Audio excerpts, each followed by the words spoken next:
Chapter number 13 statistical description of data.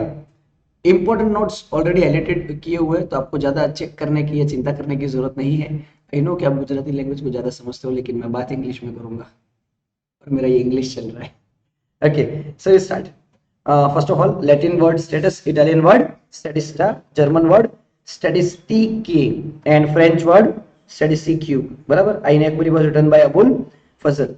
Definition of statistics is given in two manners. First one was a singular noun, second one is a plural noun. बराबर। Highlighted points already है आपके पास, ये सारी चीजें हमने share करके रख दी है। जो इंपॉर्टेंट पॉइंट्स है वो हाईलाइट करके रख दी है।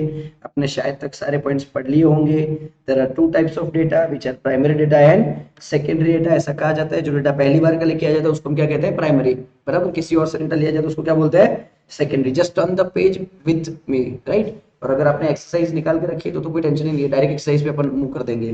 बराबर। Okay, collection of primary data, जो डेटा पहली बार कलेक्ट किया जाता है उसको क्या बोलते हैं अपन, प्राइमरी डेटा। और प्राइमरी डेटा को कलेक्ट करने की तीन मेथड है। कौन सी मेथड है, सबसे पहले कौन सी, interview method. Second, mail questionnaire, मतलब क्वेश्चन की लिस्ट बना के उनको मेल किया जाता है, राइट। दूसरा है ऑब्जर्वेशन मेथड, मतलब वो वेट मेजर करने के लिए हम वेइंग मशीन लाते हैं, या तो हाइट मेजर करने के लिए हाइट वाला टेप लाते हैं वो। And last, questionnaire filled by an enumerator, मतलब ये कोई मानस मोकलવામાં આવે છે જેને ऑब्जर्व કરી આવે। नेक्स्ट, इंटरव्यू के अंदर भी तीन तरीके के इंटरव्यू है। अपना मोस्ट फेवरेबल एग्जांपल कौन सा, पर्सनल इंटरव्यू, इनडायरेक्ट इंटरव्यू और टेलीफोनिक इंटरव्यू। पर्सनल इंटरव्यू पता है क्या होता है, इमेजिन करो क्या ऐसे ही ने एक चीज बोली है कि यहाँ जाओगे तो पर्सनल ही जाना पड़ेगा, दैट इज कॉल्ड नेचुरल। बराबर। जहां पे भी नेचुरल कैलेमिटी है मतलब ये चीज है तो है, એમાં તમારે જાતે જવું પડશે। नेक्स्ट, दूसरा कौन सा वाला इंटरव्यू है, इनडायरेक्ट इंटरव्यू। कौन सा इंटरव्यू, पहला तो पर्सनल था, सेकंड वाज नॉट इनडायरेक्ट, मतलब अगर ऐसी कोई चीज है जहां पे आप खुद नहीं जा सकते तो आपको क्या करना पड़ेगा, किसी और को भेजना पड़ेगा जो वहां से इंफॉर्मेशन कलेक्ट करे और लेके आए। दैट वाज रियल एक्सीडेंट, मतलब सबको बहुत सारी प्रॉब्लम्स थी इस चीज से, लेकिन अब इनको एक्सेप्ट करके चलिए। Telephonic interview method is a quick method, तो अगर एक मार्क्स में है कि कौन सी क्विक है, कौन सी नॉन एक्सपेंसिव है, मतलब कंपैरेटिवली चीपर है। उसके अलावा दूसरी, फर्स्ट टू मेथड्स तो more accurate are inapplicable for covering the large area. अगर बहुत ज्यादा एरिया में से डेटा कवर करना है तो आप क्वेश्चनरी मेथड या तो टेलीफोनिक इंटरव्यू के थ्रू जा सकते हैं। The nuclear of non responses maximum, यहाँ से रिस्पॉन्सिस बहुत कम आने के चांसेस है। बराबर। मेल क्वेश्चनरी की बात अपन ने कर दी थी, सारी चीजें आपको पता है, डिटेल में आपने हाईलाइट भी की हुई है ना। Last, observation. ऑब्जर्वेशन मेथड के अंदर that in the case of obtaining the data of height and weight, मतलब जब जब भी हाइट और वेट जैसी चीजें करनी पड़ती है तो आपको ऑब्जर्व करना पड़ता है, देखना पड़ता है, उसके बाद डेटा कलेक्ट करना पड़ता है। बराबर। सोर्सेज ऑफ सेकेंडरी डेटा, सबसे पहला कौन सा, इंटरनेशनल, फिर नेशनल मतलब गवर्नमेंट रिसोर्सेज, उसके बाद कौन सा, प्राइवेट एंड क्वासी गवर्नमेंट, उसके बाद अनपब्लिश सोर्सेज, उसके बाद स्क्रूटिनी ऑफ डेटा, डेटा को चेक करना अच्छे से अपने खुद की इंटेलिजेंस, पेशेंस और एक्सपीरियंस के हिसाब से। बराबर। And that was the collection of data. Collection of data में अगेन दो चीजें थी, क्या, primary data and secondary data. उसको कलेक्ट करने की मेथड्स को एक बार वापस रिवाइज कर लेते हैं। कौन सी पहली कौन सी मेथड थी, इंटरव्यू, देन आफ्टर कौन सा, मेल क्वेश्चनरी, उसके बाद ऑब्जर्वेशन एंड उसके बाद questionnaire filled bye enumerators, right. Okay, next, उससे थोड़ा सा हम आगे बढ़ते हैं। अगर उसके अंदर चेक करने जाएंगे तो second chapter is about presentation of data. Presentation of data, data को रिप्रेजेंट करने के तरीके बताओ। पहला कौन सा रिप्रेजेंटेशन करने का तरीका था, टेक्सचुअल, टेबुलर और डायग्रामेटिक। जस्ट इमेजिन करो कि एक बहुत इंपॉर्टेंट पॉइंट है जिसका नाम है टेबुलर। टेबुलर के अंदर कौन सी चीजें हुआ करती थी, याद करो याद करो याद करो, बॉक्सेट, स्टब, उसके अलावा कौन सा, चार चीजें थी। फर्स्ट कही फुटनोट, बराबर। सबसे ऊपर कौन सा, बॉक्सेट, उसके बाद कौन सा स्टब, उसके बाद कौन सा बॉडी, उसके बाद कौन सा कैप्शन। हाँ, अब तो यार मारे याद करा यार सवार है।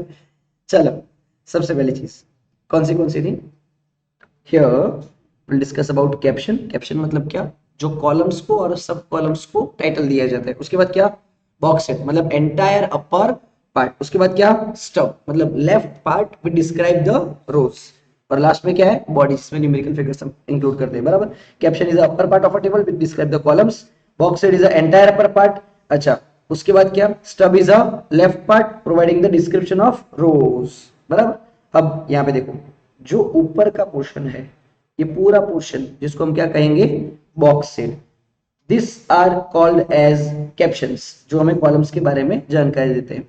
Now this is called as stub. Stub मतलब क्या, left part of a table which describes the rows. और लास्ट में होता है फुटनोट्स। फुटनोट्स के अंदर ऐसी चीजें लिखी जाती है कि आपने अगर कोई शॉर्ट नाम्स दिए हुए, मेल फीमेल ने लिखा है, उसकी जगह एमएफटी लिखा है, तो वो सारी चीजें फुटनोट में रिप्रेजेंट करनी है। तो कितने पार्ट्स हैं? अगेन फर्स्ट पार्ट कौन सा वाला, बॉक्सेड, मतलब कैप्शन से स्टार्ट करो, कैप्शन, फिर बॉक्सेड, फिर स्टब, फिर बॉडी, और फिफ्थ फुटनोट्स। ऐसा एक क्वेश्चन है और पूछा भी गया है कि how many parts of tables are there, मतलब कितने, 5। यहाँ पे 4 लिखा हुआ, लेकिन हम फुटनोट को भी उस पार्ट के अंदर कंसीडर कर देंगे ताकि आपसे प्रॉब्लम ना हो। अच्छा ठीक है। सेकंड, उसी के अंदर ही डायग्रामेटिक रिप्रेजेंटेशन, मतलब डायग्राम में किस तरीके से रिप्रेजेंट करना है। तो सबसे पहला कौन सा डायग्राम, लाइन डायग्राम, और दूसरा कौन सा, हिस्टोग्राम। हिस्टोग्राम में देखो मल्टीपल लाइन भी आता है, मल्टीपल एक्सिस भी आता है। लाइन डायग्राम के अंदर सेम यूनिट हो तो हम क्या करेंगे, मल्टीपल लाइन चार्ट, और अलग अलग यूनिट हो तो मल्टीपल एक्सिस चार्ट। बार डायग्राम आपको पता है, पाई चार्ट वो भी आपको पता है, जहां पे सेंट्रल एंगल फाइंड किया जाता है। सबसे पहला लाइन डायग्राम, लाइन डायग्राम के अंदर ये सारी चीजें मतलब याद रखने की जरूरत नहीं है। हाँ, दूसरा जहां पे लॉगरिथम का यूज होता है, that called is log chart. Log chart option में अवेलेबल नहीं है, तो हम उसको क्या बोलेंगे, रेशियो चार्ट। एक मल्टीपल लाइन चार्ट होता है और एक मल्टीपल एक्सिस चार्ट होता है। मल्टीपल लाइन चार्ट हम कब यूज करते हैं, जब सेम यूनिट होता है, और मल्टीपल एक्सिस चार्ट कब यूज करते हैं, जब डिफरेंट यूनिट होते हैं, बराबर। बार डायग्राम के अंदर horizontal bar diagram and vertical bar diagram. Horizontal कब यूज करना है, when there is a qualitative data, और हम तो कौन सा यूज करते हैं, वर्टिकल। वर्टिकल बार ड्रॉ करते हैं ना, तो मतलब कौन सा डेटा के लिए होता है, क्वांटिटेटिव डेटा। कौन सा डेटा, यस। उसके बाद डिवाइडेड बार चार्ट होता है और परसेंटेज डिवाइडेड बार चार्ट होता है। तो जब भी हमें टोटल दिया जाता है, उसका सब डेटा दिया जाता है, तो ऐसी कंडीशन के अंदर हम डिवाइडेड बार चार्ट यूज करते हैं। Now this is called as line diagram, ये हो गया बार डायग्राम। अच्छा, ये मल्टीपल लाइन डायग्राम जो एक ही ग्राफ के अंदर शो किया जाता है, क्योंकि दोनों के यूनिट्स कैसे होते हैं, सेम। जैसे अपना मैच मुंबई इंडियंस और चेन्नई सुपर किंग्स, भले तुम्हारी फेवरेट टीम ना हो, है ना भाई। Multiple bar chart. उसके बाद होता है yes pie chart, most important. इसमें सेंट्रल एंगल फाइंड किया जाता है कि भाई कितना तुम्हारा अमाउंट है, कितना तुम्हारा पर्टिकुलर है, और उसके नीचे टोटल कितना है। टोटल कितना है 540, बट अगर हमें सर्कल में ड्रॉ करना है तो सर्कल का टोटल मेजर हो जाता है 360 डिग्री, बराबर। तो that is called central angle, बराबर। ड्रॉ करेगा तुमको बोला नहीं जाएगा, क्योंकि तुम्हारा पूरा पेपर ओएमआर वाला है। Next, frequency distribution, last but not least, third chapter. आपको पता है फ्रीक्वेंसी डिस्ट्रीब्यूशन दो तरीके के होते हैं, एक होता है डिस्क्रीट और एक होता है कंटीन्यूअस। डिस्क्रीट मतलब क्या, काउंटेबल वैल्यूज अज्यूम कर सकता है, बराबर। अब वो काउंटेबल वैल्यूज में अंदर कितना, सर पूरा टेबल आप देखोगे तो यहाँ पे मिलेगा या तो आपको 0, या तो 1, या तो 2, या तो 3, या तो 4, उससे ज्यादा भी नहीं और उससे कम भी नहीं। देखो आप उसके बाद टैली मार्क्स करो, उसकी फ्रीक्वेंसी लिखो, दैट इज कॉल्ड एक्स, जो बचपन से अपन करते हैं, और that is called F, frequency. लेकिन अगर काउंटेबल वैल्यूज नहीं है तो हम बनाएंगे कौन सा, कंटीन्यूअस फ्रीक्वेंसी डिस्ट्रीब्यूशन। उसको बनाने के लिए सबसे पहले क्या याद रखना पड़ेगा हमको, रेंज। रेंज मतलब क्या, मैक्सिमम माइनस मिनिमम। वो तो डिफरेंस करने की जरूरत नहीं है, हम सिर्फ रिवीजन कर रहे हैं, राइट, गो थ्रू कर रहे हैं।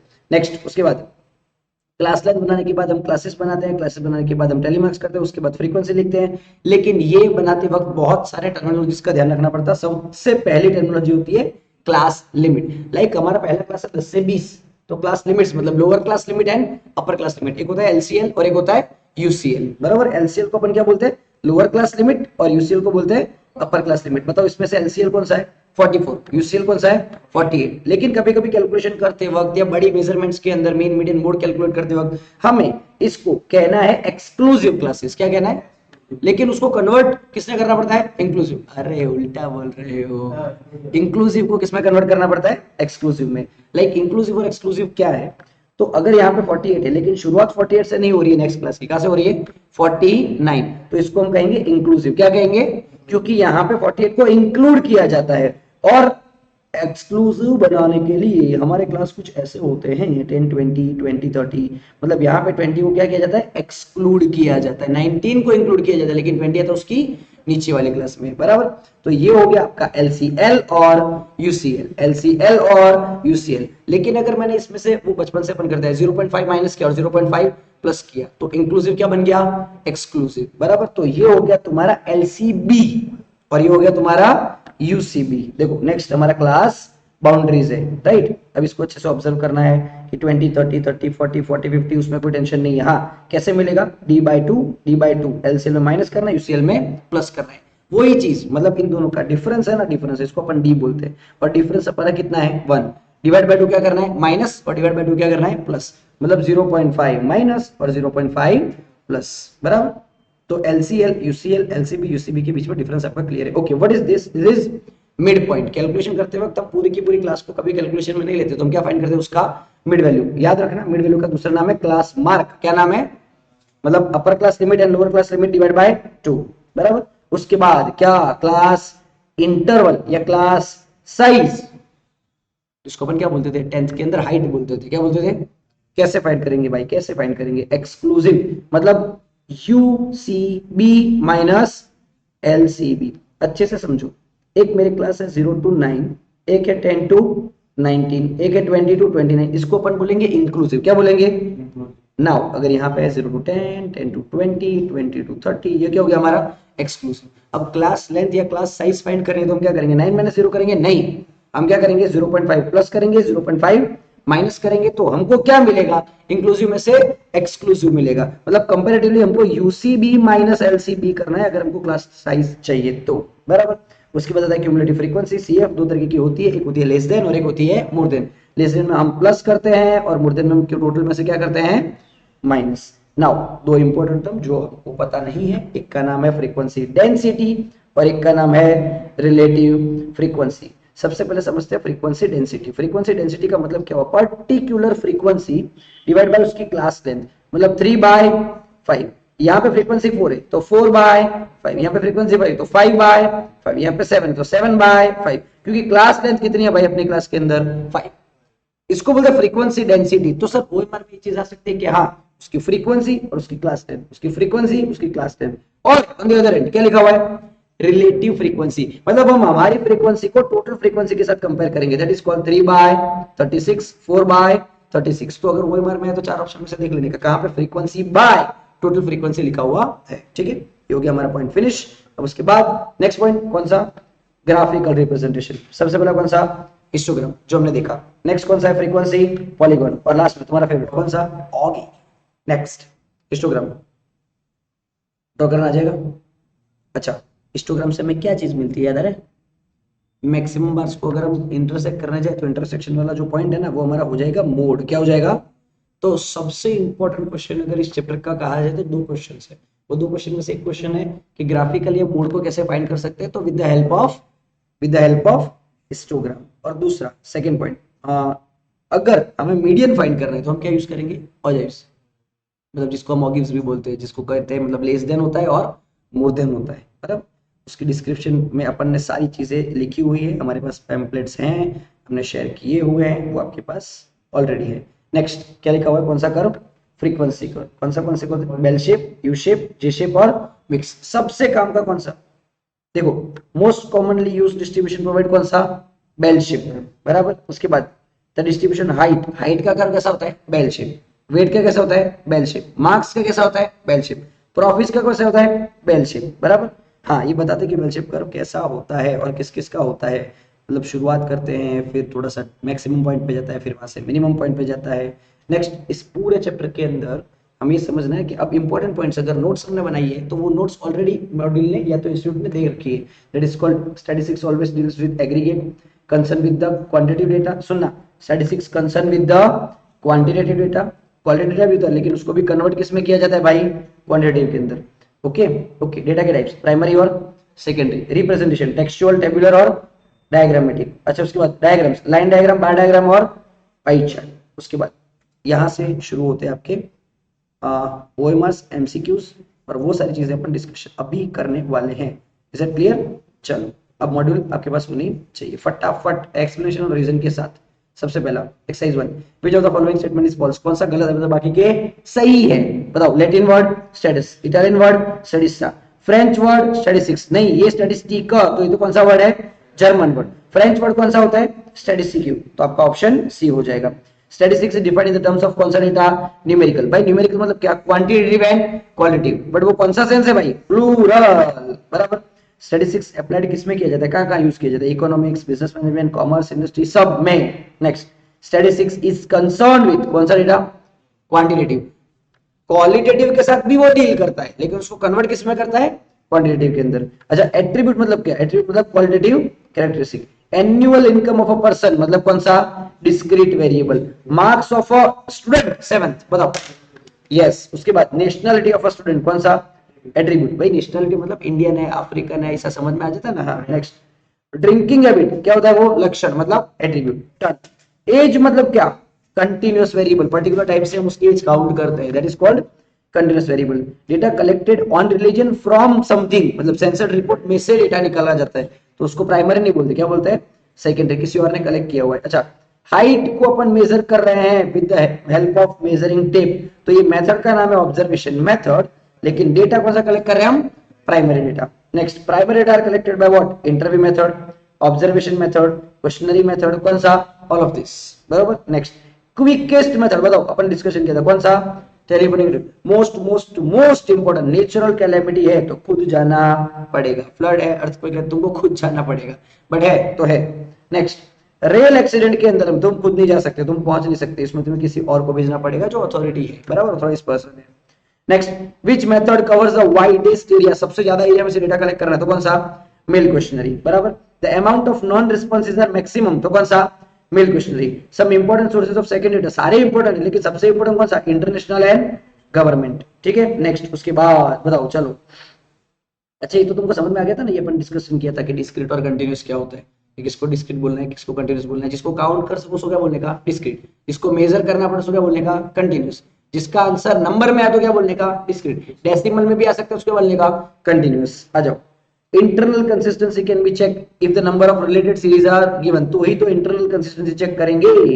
एक्यूरेसी और कंसिस्टेंसी चेक करना है, वेरीफाई करना है, तो क्या हो जाएगा, स्क्रूटिनी। स्क्रूटिनी का मतलब ही होता है डेटा को वेरीफाई करना, चेक करना, right. The mode of representation of data, chapter number 2 में से स्टार्ट हुआ, कौन से मोड है, टेक्सचुअल, टेबुलर और अच्छा डायग्रामेटिक। सबसे अच्छा दिखने वाला कौन सा है, डायग्रामेटिक। सबसे एक्यूरेट कौन सा है, टेबुलर, बराबर। The best method of representation कौन सा, कोई भी चीज छोटी नहीं है। द मोस्ट अट्रैक्टिव मेथड तो कौन सा, डायग्राम। कैप्शन का मतलब क्या, अभी अपन ने डिस्कशन किया, it is upper part of a table that describe the column and सब कॉलम। स्टब मतलब क्या, left part, sir left part यहाँ भी है, लेकिन लेफ्ट पार्ट में क्या डिस्क्राइब करना चाहिए भाई, रो, कॉलम को डिस्क्राइब नहीं करता। एंटायर अपर पार्ट मतलब क्या, box head. Unit of measurement किसमें शो किया जाता है, कैप्शन में नहीं, किसमें, बॉक्स हेड के अंदर। कैप्शन तो हमें सिर्फ बताता है कि कॉलम्स और सब कॉलम्स में क्या है। इन द टेबुलेशन, सोर्स अगर किसी डेटा का है तो हम किसके अंदर शो करते हैं भाई, फुट नोट के अंदर। अगर कोई चीज आती है तो हमको कहां शो करना पड़ता है, फुट नोट में। Which one is untrue, it facilitates the comparison between rows but not columns, नहीं, actually is facilitated between row and column both. Next, अगर कोई हिडन ट्रेंड है तो वो कहां दिख जाएगा भाई, वो डायग्राम से छुप सकता नहीं है। डायग्राम कैसे होता है, डायग्राम भी होता है, पिक्चर भी होता है और चार्ट भी होता है, तीनों। मोस्ट एक्यूरेट बताओ कौन सा, tabulation. Chart that uses the logarithm, उसको बोलते हैं हमें लॉग चार्ट, लेकिन ऑप्शन में नहीं है तो हम क्या यूज करेंगे, ratio chart. Multiple line chart को यूज कब करना है, जब देयर आर सेम यूनिट्स, दो डेटा है हमारे पास, टू और मोर कैरेक्टरिस्टिक है, लेकिन उनके यूनिट्स कैसे होने चाहिए, सेम। अगर उनके यूनिट्स कैसे है, डिफरेंट, तो हम क्या करेंगे भाई, मल्टीपल एक्सिस चार्ट। देखो more than one time series है और उनका यूनिट्स भी कैसा है, डिफरेंट है, मतलब यहाँ पे A and B. Horizontal bar diagram, horizontal bar diagram हम कब यूज करते हैं, when there is a qualitative data और data varying over a space, बराबर। और वर्टिकल बार डायग्राम हम कब यूज करते हैं भाई, when there is a quantitative data, या तो टाइम के साथ किसी डेटा को रिप्रेजेंट किया जाता है। ये चीजों का हमें ध्यान रखना है। Next, divided bar chart is considered for, divided bar chart हम कब कंसिडर करते हैं, जब हमारे पास टोटल डेटा होता है और उसके अलावा वो डेटा का कहां यूज किया जाता है, वो सब डेटा होता है, राइट। तो comparing the different components of a variable and relation to the total, या तो रिलेशन टू द टेबल, बराबर। In order to compare two or more related series हम क्या यूज करते हैं, मल्टीपल बार चार्ट और ग्रुप बार चार्ट। लेकिन हमको लिखना कोई भी एक है, या तो ऊपर वाला यूज करें या तो नीचे वाला, दोनों एक साथ यूज नहीं करना है। Next, pi diagram is use for, again pi diagram के अंदर अपने अभी देखा कि क्या होता है, कि सर टोटल होता है, उसके साथ उसका relation with the sub data होता है, उसका कंपैरिजन भी हो सकता है। तो कंपेयरिंग द डिफरेंट कंपोनेंट्स आप कभी भी कंपेयर कर सकते हो, और उसका रिलेशन मतलब इसका relation to the total. Next, frequency distribution, ये चैप्टर नंबर 3 था। बताओ फ्रीक्वेंसी डिस्ट्रीब्यूशन क्या करते हैं, ऑप्शन ए बी सी या डी, बताओ कौन सा option. Question number 42, it's arrange all the observation in increasing order, arrange observation in terms of number of groups, relates the measurable characteristic, या all of this, all of this, very good, super। next, उसके बाद क्या, the frequency distribution is a continuous variable that is called as group frequency distribution। अगर continuous नहीं है, वो क्या है, discrete है, तो हम क्या बोलेंगे, discrete frequency distribution। लेकिन CA फाउंडेशन में उसको क्या बोलते हैं भाई, simple frequency distribution। थोड़ा आगे जाओ, distributions of shares, shares है तो share discrete होगा या continuous होगा, क्यों, क्योंकि उसको काउंट कर सकते हैं, क्या कर सकते हैं, शेयर 2 होंगे, 5 होंगे, 10 होंगे, 10.7 शेयर्स नहीं होंगे, समझ में आ रहा है ना। तो जिसको काउंट कर सकते हैं, जिसका आंसर डेसिमल में नहीं आ सकता, उसको क्या करेंगे अपन, डिस्क्रीट के अंदर डाल देंगे। द डिस्ट्रीब्यूशन ऑफ प्रॉफिट, अब बताओ डिस्क्रीट कंटिन्यूअस किसके अंदर आएगा, हाँ चेक करो, देख करो किसके अंदर आएगा, कंटिन्यूअस वेरिएबल के अंदर आएगा कि डिस्क्रीट के अंदर आएगा, किसके अंदर, कंटिन्यूअस वेरिएबल के अंदर। क्यों, प्रॉफिट तो किसी में भी हो सकता है, राइट। उसके बाद yes, mutually exclusive classification exclude करता है किसको, अपर क्लास को। अपन ने अभी डिस्कशन किया है कि 10 to 20 है तो 20 को एक्सक्लूड किया जाता है, इंक्लूड नहीं किया जाता है। Mutually inclusive classification is usually meant for what, inclusive classification is usually meant for what, बताओ। ऐसा ये इंक्लूसिव है, ये किसके लिए यूज किया जाता है, फॉर डिस्क्रीट वेरिएबल ओनली, क्योंकि मतलब नंबर ऑफ चिल्ड्रन 4 होंगे, नंबर ऑफ चिल्ड्रन 5 होंगे, 4 होंगे तो ऊपर वाले में, 5 होंगे तो नीचे वाले में। अगर 4.5 हुए तो वो तो कहीं नहीं डाल सकते, बट वो हो भी तो नहीं सकते, इसका मतलब डिस्क्रीट है तो वो किसके लिए, इंक्लूसिव के लिए। और अगर वो कंटिन्यूअस है, मतलब पॉइंट में आंसर आ सकता है, तो सर कितना भी पॉइंट लेके, अगर मेरे पास एक्सक्लूसिव है तो मुझे पता है कि 19.99 तक मैं ऊपर वाले में यूज करूंगा, लेकिन 20 आएगा तो मैं नीचे वाले में यूज करूंगा, राइट। तो याद रखना, मोस्ट इंपोर्टेंट क्वेश्चन जहां पे बच्चे कंफ्यूज हो जाते हैं, इंक्लूसिव मतलब नंबर ऑफ चिल्ड्रन, मतलब क्या, डिस्क्रीट, और एक्सक्लूसिव मतलब प्रॉफिट ले लो या पॉइंट में जो भी आंसर आपका आंसर हो सकता है वो ले लो, बराबर। तो exclusive is meant for what, continuous variable, बराबर। अच्छा एलसीबी क्या है, एलसीबी मतलब क्या, it is a lower limit of LCL. LCL मतलब क्या, अगर तुम्हारा क्लास 10 to 19 है तो एलसीएल क्या होगा, 9.5, और यूसीएल क्या हो जाएगा। अब एक एग्जांपल के साथ इसको समझते हैं, दैट इज कॉल्ड 10 to 19, इसको अपन बोलते हैं एलसीएल, इसको अपन क्या बोलते हैं, यूसीएल। इसको अपन कन्वर्ट करते हैं तो वो हो जाएगा 9.5 से लेके 19.5, तो इसको अपन बोलेंगे एलसीबी, और इसको अपन क्या बोलेंगे, यूसीबी, बराबर। तो ये लोग पूछ रहे हैं what is LCB, LCB is a lower limit of LCL, और अगर ये लोग पूछे कि व्हाट इज यूसीबी, तो UCB is the upper limit of UCL, मतलब ऊपर क्या સુધી જઈ શકાય છે, તો ભાઈ 19.5 સુધી જઈ શકાય છે, નીચેમાં નીચે ક્યાં સુધી જઈ શકાય છે, તો ભાઈ 9.5 સુધી જઈ શકાય છે, ठीक है। अच्छा यूसीबी बताओ, आ गया, UCB is the upper limit of UCL. अच्छा length of a class, class length मतलब क्या, अभी अपन ने डिस्कशन किया कि सर अगर मुझे क्लास लेंथ चाहिए 10 to 19 की, तो मैं कभी भी 19 - 10 नहीं करूंगा, मैं क्या करूंगा, 19.5 माइनस 9.5, मतलब इसको अपन क्या बोलते हैं, UCB minus LCB for the particular class boundary less than cumulative frequency हो या मोर देन क्यूमुलेटिव फ्रीक्वेंसी, उसको कहां तक ऐड किया जाता है, कहां तक, जब तक टोटल ना मिले, बराबर। अच्छा फ्रीक्वेंसी डेंसिटी, आगे आपका फेवरेट क्वेश्चन, फ्रीक्वेंसी डेंसिटी मतलब क्या, उस क्लास की फ्रीक्वेंसी और उस क्लास की क्लास लेंथ, बताओ कौन सा ऑप्शन सही लग रहा है, ऑप्शन बी, चेक ट्वाइस, एक बार चेक कर लीजिए। उसके बाद रिलेटिव फ्रीक्वेंसी, अब रिलेटिव फ्रीक्वेंसी पता है क्या होता है, उस क्लास की फ्रीक्वेंसी टू क्या, टोटल फ्रीक्वेंसी, बताओ आंसर क्या लिखा हुआ है, फ्रॉम 0 to 1 आंसर इसका होना चाहिए, check it out, answer A है या बी है, और बताओ क्यों है, ए है ना, क्योंकि बी हो ही नहीं सकता। सर बी क्यों नहीं हो सकता, क्योंकि बी के अंदर लिखा हुआ बोथ इंक्लूसिव, अरे भाई इसका मतलब हुआ बोथ इंक्लूसिव, का मतलब क्या हुआ, अगर इंक्लूसिव हो गया इसका मतलब 1 किसी की रिलेटिव फ्रीक्वेंसी है, मतलब उसकी फ्रीक्वेंसी भी वही है और टोटल फ्रीक्वेंसी भी वही है, तो भाई क्लासेस बनाए क्यों, मतलब बहुत इंक्लूसिव होना नहीं चाहिए। नेक्स्ट सबसे इंपॉर्टेंट आ गया तुम्हारा favourite, mode can be obtain from, कहां से भाई, हिस्टोग्राम। अच्छा median can be obtain from ogives, अभी लेस देन है या मोर देन है, जहां ओजेस है वहां पे अपन को मीडियन मिल जाएगा, बराबर। अगर मोस्ट इंपॉर्टेंट क्वेश्चन करना है तो ये 55 और 56, the comparison upon the class frequencies, भाई कंपैरिजन कब पॉसिबल है, कौन से डायग्राम में कंपैरिजन पॉसिबल है, ओनली एंड ओनली हिस्टोग्राम, क्योंकि वहां पे तो सारे बार्स होगा तो कंपैरिजन आप कर सकते हो आराम से। फ्रीक्वेंसी कर्व अगर हमको बनाना है तो क्या चीज हमको चाहिए होगी, फ्रीक्वेंसी पॉलीगॉन या तो हिस्टोग्राम, बराबर। Next most commonly used frequency curve, बताओ कौन सा, बेल शेप। जब डिस्ट्रीब्यूशन ऑफ प्रॉफिट, प्रॉफिट हो, मार्क्स हो, हाइट हो, वेट हो, सब में कर्व एक ही बनेगा, कौन सा, bell shape. Thank you so much, एक चैप्टर अपन ने कर दिया है फिनिश। ओके नेक्स्ट चैप्टर કયું હવે વન ઓફ હવે સેન્ટ્રલ ટેન્ડન્સી, શું તું સેન્ટ્રલ ટેન્ડન્સી અંદર મીન મીડિયન અને મૂળ, પેલા વાંચી આવી જો ફટાફટ બોલો શું તું સેન્ટ્રલ ટેન્ડન્સી અંદર એકવાર ફટાફટ રિવિઝન કરો, પહેલું શું હતું, મીન મીડિયન અને પછી જ્યોમેટ્રિક મીન અને હાર્મોનિક મીન, ખબર है sigma x by n sigma fx by n। हाँ પ્રોપર્ટીઝ લખેલું ભાઈ ઇમ્પોર્ટન્ટ, એક ક્વેશ્ચન અમુક એવા હશે કે હવે આખું સોલ્વ કરવા બેસો, પણ જો પ્રોપર્ટી ખબર હશે તો એક જ મિનિટની અંદર સોલ્વ થઈ જશે. આવું કેવી રીતે બને કે સાહેબ જો બધા ઓબ્ઝર્વેશન ઇક્વલ છે તો when of the observations are equal મતલબ કોન્સ્ટન્ટ છે તો આનો એરિથમેટિક મીન પણ એ જ વેલ્યુ થઈ જાય કેટલી 20. હવે 16 16 16 આપેલું તમારો એરિથમેટિક મીન કેટલા થઈ જાય 16. અચ્છા sum of observation taken from its median is always 0. Set B નો પહેલો ક્વેશ્ચન છે મતલબ છે લેન્ધી સોલ્વ કરાવી જશો તો 2-3 મિનિટ લગાવી દેશે પણ તમને ખબર હોય ને કે ભાઈ એરિથમેટિક મીન માંથી ડેવિએશન લેવાના કીધું તમારો ડાયરેક્ટ આન્સર શું થઈ જાય 0. હમણાં આપણે ડિસ્કશન કરીએ. અચ્છા AM is affected to the change of origin change of scale. તમને કોઈ ઓબ્ઝર્વેશન લાઇન્સ આપેલી છે x બાર તમને આપેલા છે તમે y બાર ની કિંમત મળી જાય જેવું x બાર અહીંયા મૂકો તરત સોરી અહીંયા x ની અંદર કમ્બાઈન મીન આવડે છે n1 x bar 1 n2 x bar 2 weighted mean sigma x divide by sigma w. Positional કોણ આવે મીડિયન ક્વાર્ટાઇલ ડિસાઇલ અને પર્સન્ટાઇલ. મીડિયન કેટલા પાર્ટ કરે 2 ક્વાર્ટાઇલ 4 ડિસાઇલ 10 પર્સન્ટાઇલ 100. નેક્સ્ટ ડેફિનેશન તમારે લખવાની નહીં n+1/2 કરી નાખવાનું અને મોટા ઓબ્ઝર્વેશન તો l+n/2 - cf/f * c.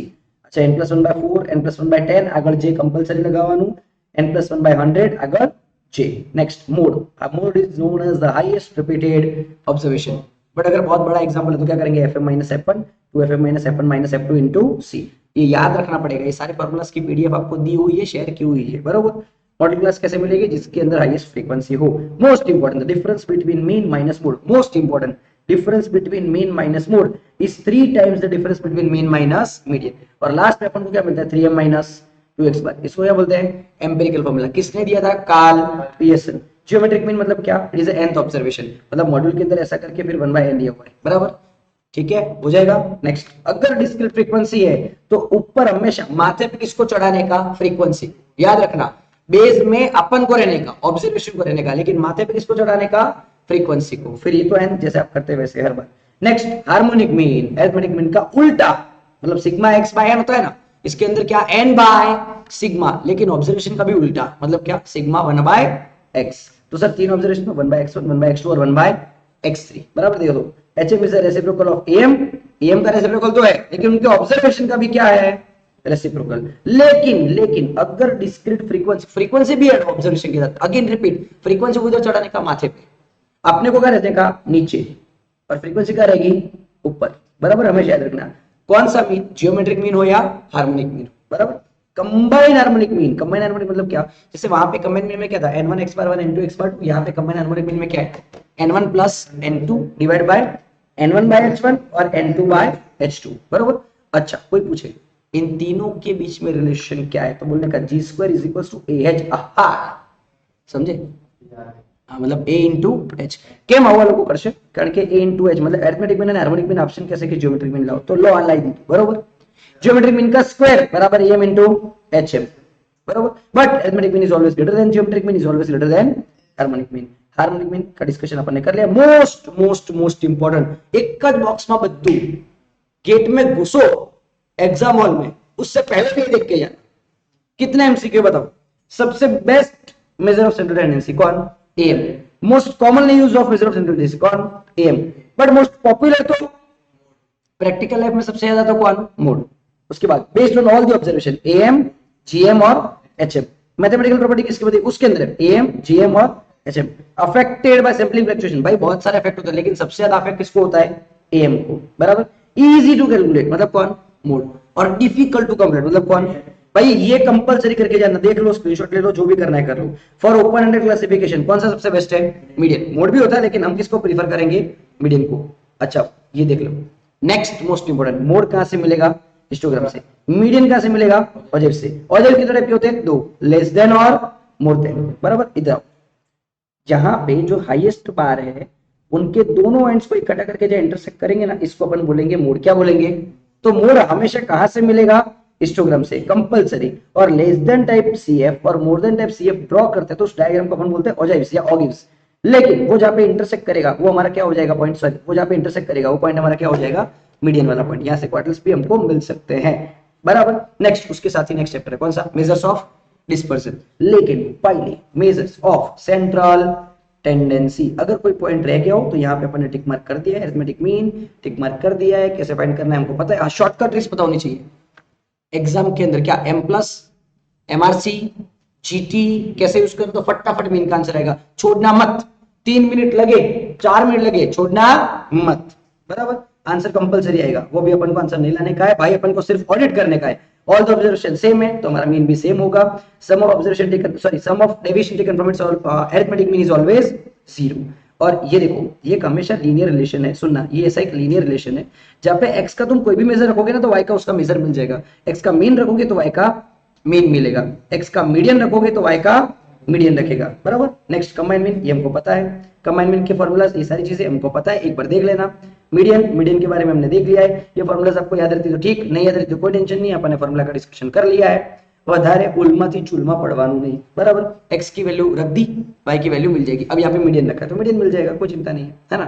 ओ मोस्ट इंपोर्टेंट चीज एक रह गई, बताओ कौन सी। All the deviation are minimum when they are taken from median. मतलब अपन पता है क्या करते हैं, मतलब नेक्स्ट चैप्टर में आएगा ही वैसे ही, x माइनस एक्स बार भी ये लिखा हुआ है, x माइनस एक्स बार भी होता है, x माइनस एम भी होता है और x माइनस एम भी होता है। हम हर बार यूज करते हैं x माइनस एक्स बार, लेकिन डेविएशन अगर हमने मीडियन में से निकाले तो उसकी वैल्यू सबसे मिनिमम होगी, ये याद रखना। Deviation are minimum when they are taken from median, बराबर।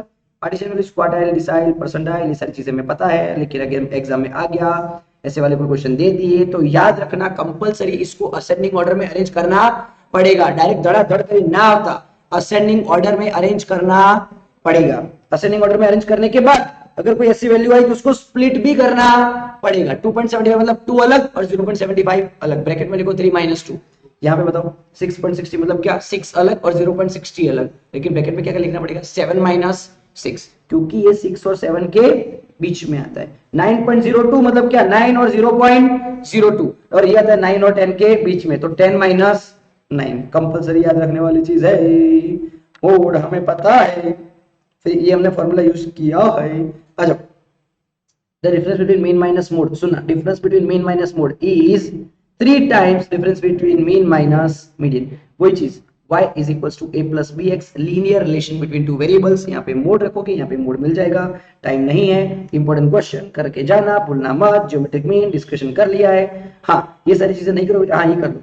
अगर तुमको ऐसा लगता है z is equals to x into y, तो gm of x, gm of y और gm का z हो जाएगा। डिवीजन है तो gm by x, gm of x sorry divide by gm of y is equals to gm of z। 3, 6 और 12 है। अगर हमको जियोमेट्रिक मीन फाइंड करना है तो क्या करेंगे, 3 × 6 × 12 और इसका करेंगे क्यूब रूट। ट्रिक्स आपको पता है, अगर कोई ऐसी चीज है क्यूब रूट है, फिफ्थ रूट है, अगर आपको नहीं आता है कंपलसरी लिख दो, नोट कर लो, स्क्रीनशॉट ले लो। स्क्वायर रूट करना है 12 टाइम्स -1 इंटू पावर, मतलब यहाँ पे पावर 1/3 आएगी क्योंकि क्यूब रूट है, 1/5 आएगी अगर फिफ्थ रूट है, 5 ऑब्जर्वेशन है। अगेन जो -1 करते हैं यहाँ वो भी +1 करना है। जैसे स्क्वायर रूट हमने 12 टाइम्स किया, into is equals to 12 times कर देना है। कंपलसरी एक बार प्रैक्टिस कर लेना, 3, 6 और 12 की। Next again this is x, this is f, this is x, this is f। अब भी अपन ने डिस्कशन किया कि ऑब्जर्वेशन को लाला नीचे रखने का, फ्रीक्वेंसी को माथे पे चढ़ाने का। अगेन ऑब्जर्वेशन को नीचे रखने का, फ्रीक्वेंसी को माथे पे चढ़ाने का, ऑब्जर्वेशन को नीचे, फ्रीक्वेंसी को माथे चढ़ाने का, ऑब्जर्वेशन को नीचे सॉरी फ्रीक्वेंसी को ऊपर चढ़ाने का, फिर करने का। टोटल नंबर ऑफ ऑब्जर्वेशन कितने हैं, 10।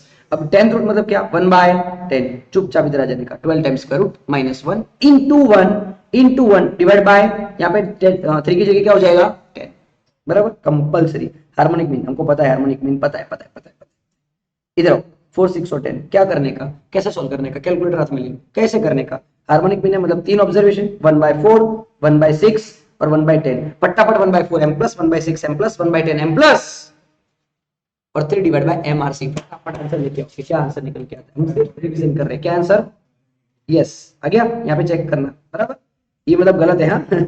नेक्स्ट अगेन, फ्रीक्वेंसी को माथे पे चढ़ाने का, खुद नीचे रहने का, फ्रीक्वेंसी को माथे पे चढ़ाने का, खुद नीचे रखने का, फ्रीक्वेंसी को माथे पे चढ़ाने का, खुद नीचे रखने का, फ्रीक्वेंसी को माथे पे चढ़ाने का, नीचे रखने का। लेकिन टोटल नंबर ऑफ ऑब्जर्वेशन कितने हो जाएंगे, 10। करो फटाफट करो, HM कंपलसरी HM, क्योंकि अगर इस चैप्टर में से 7, 8, 9, 10, 11, 12 क्वेश्चन आते तो HM का क्वेश्चन होगा ही होगा। कंपलसरी आंसर आना चाहिए। क्या आंसर आना है, 4.44 आ गया। वेरी गुड, कम लिया, थोड़ी जल्दी बिठा।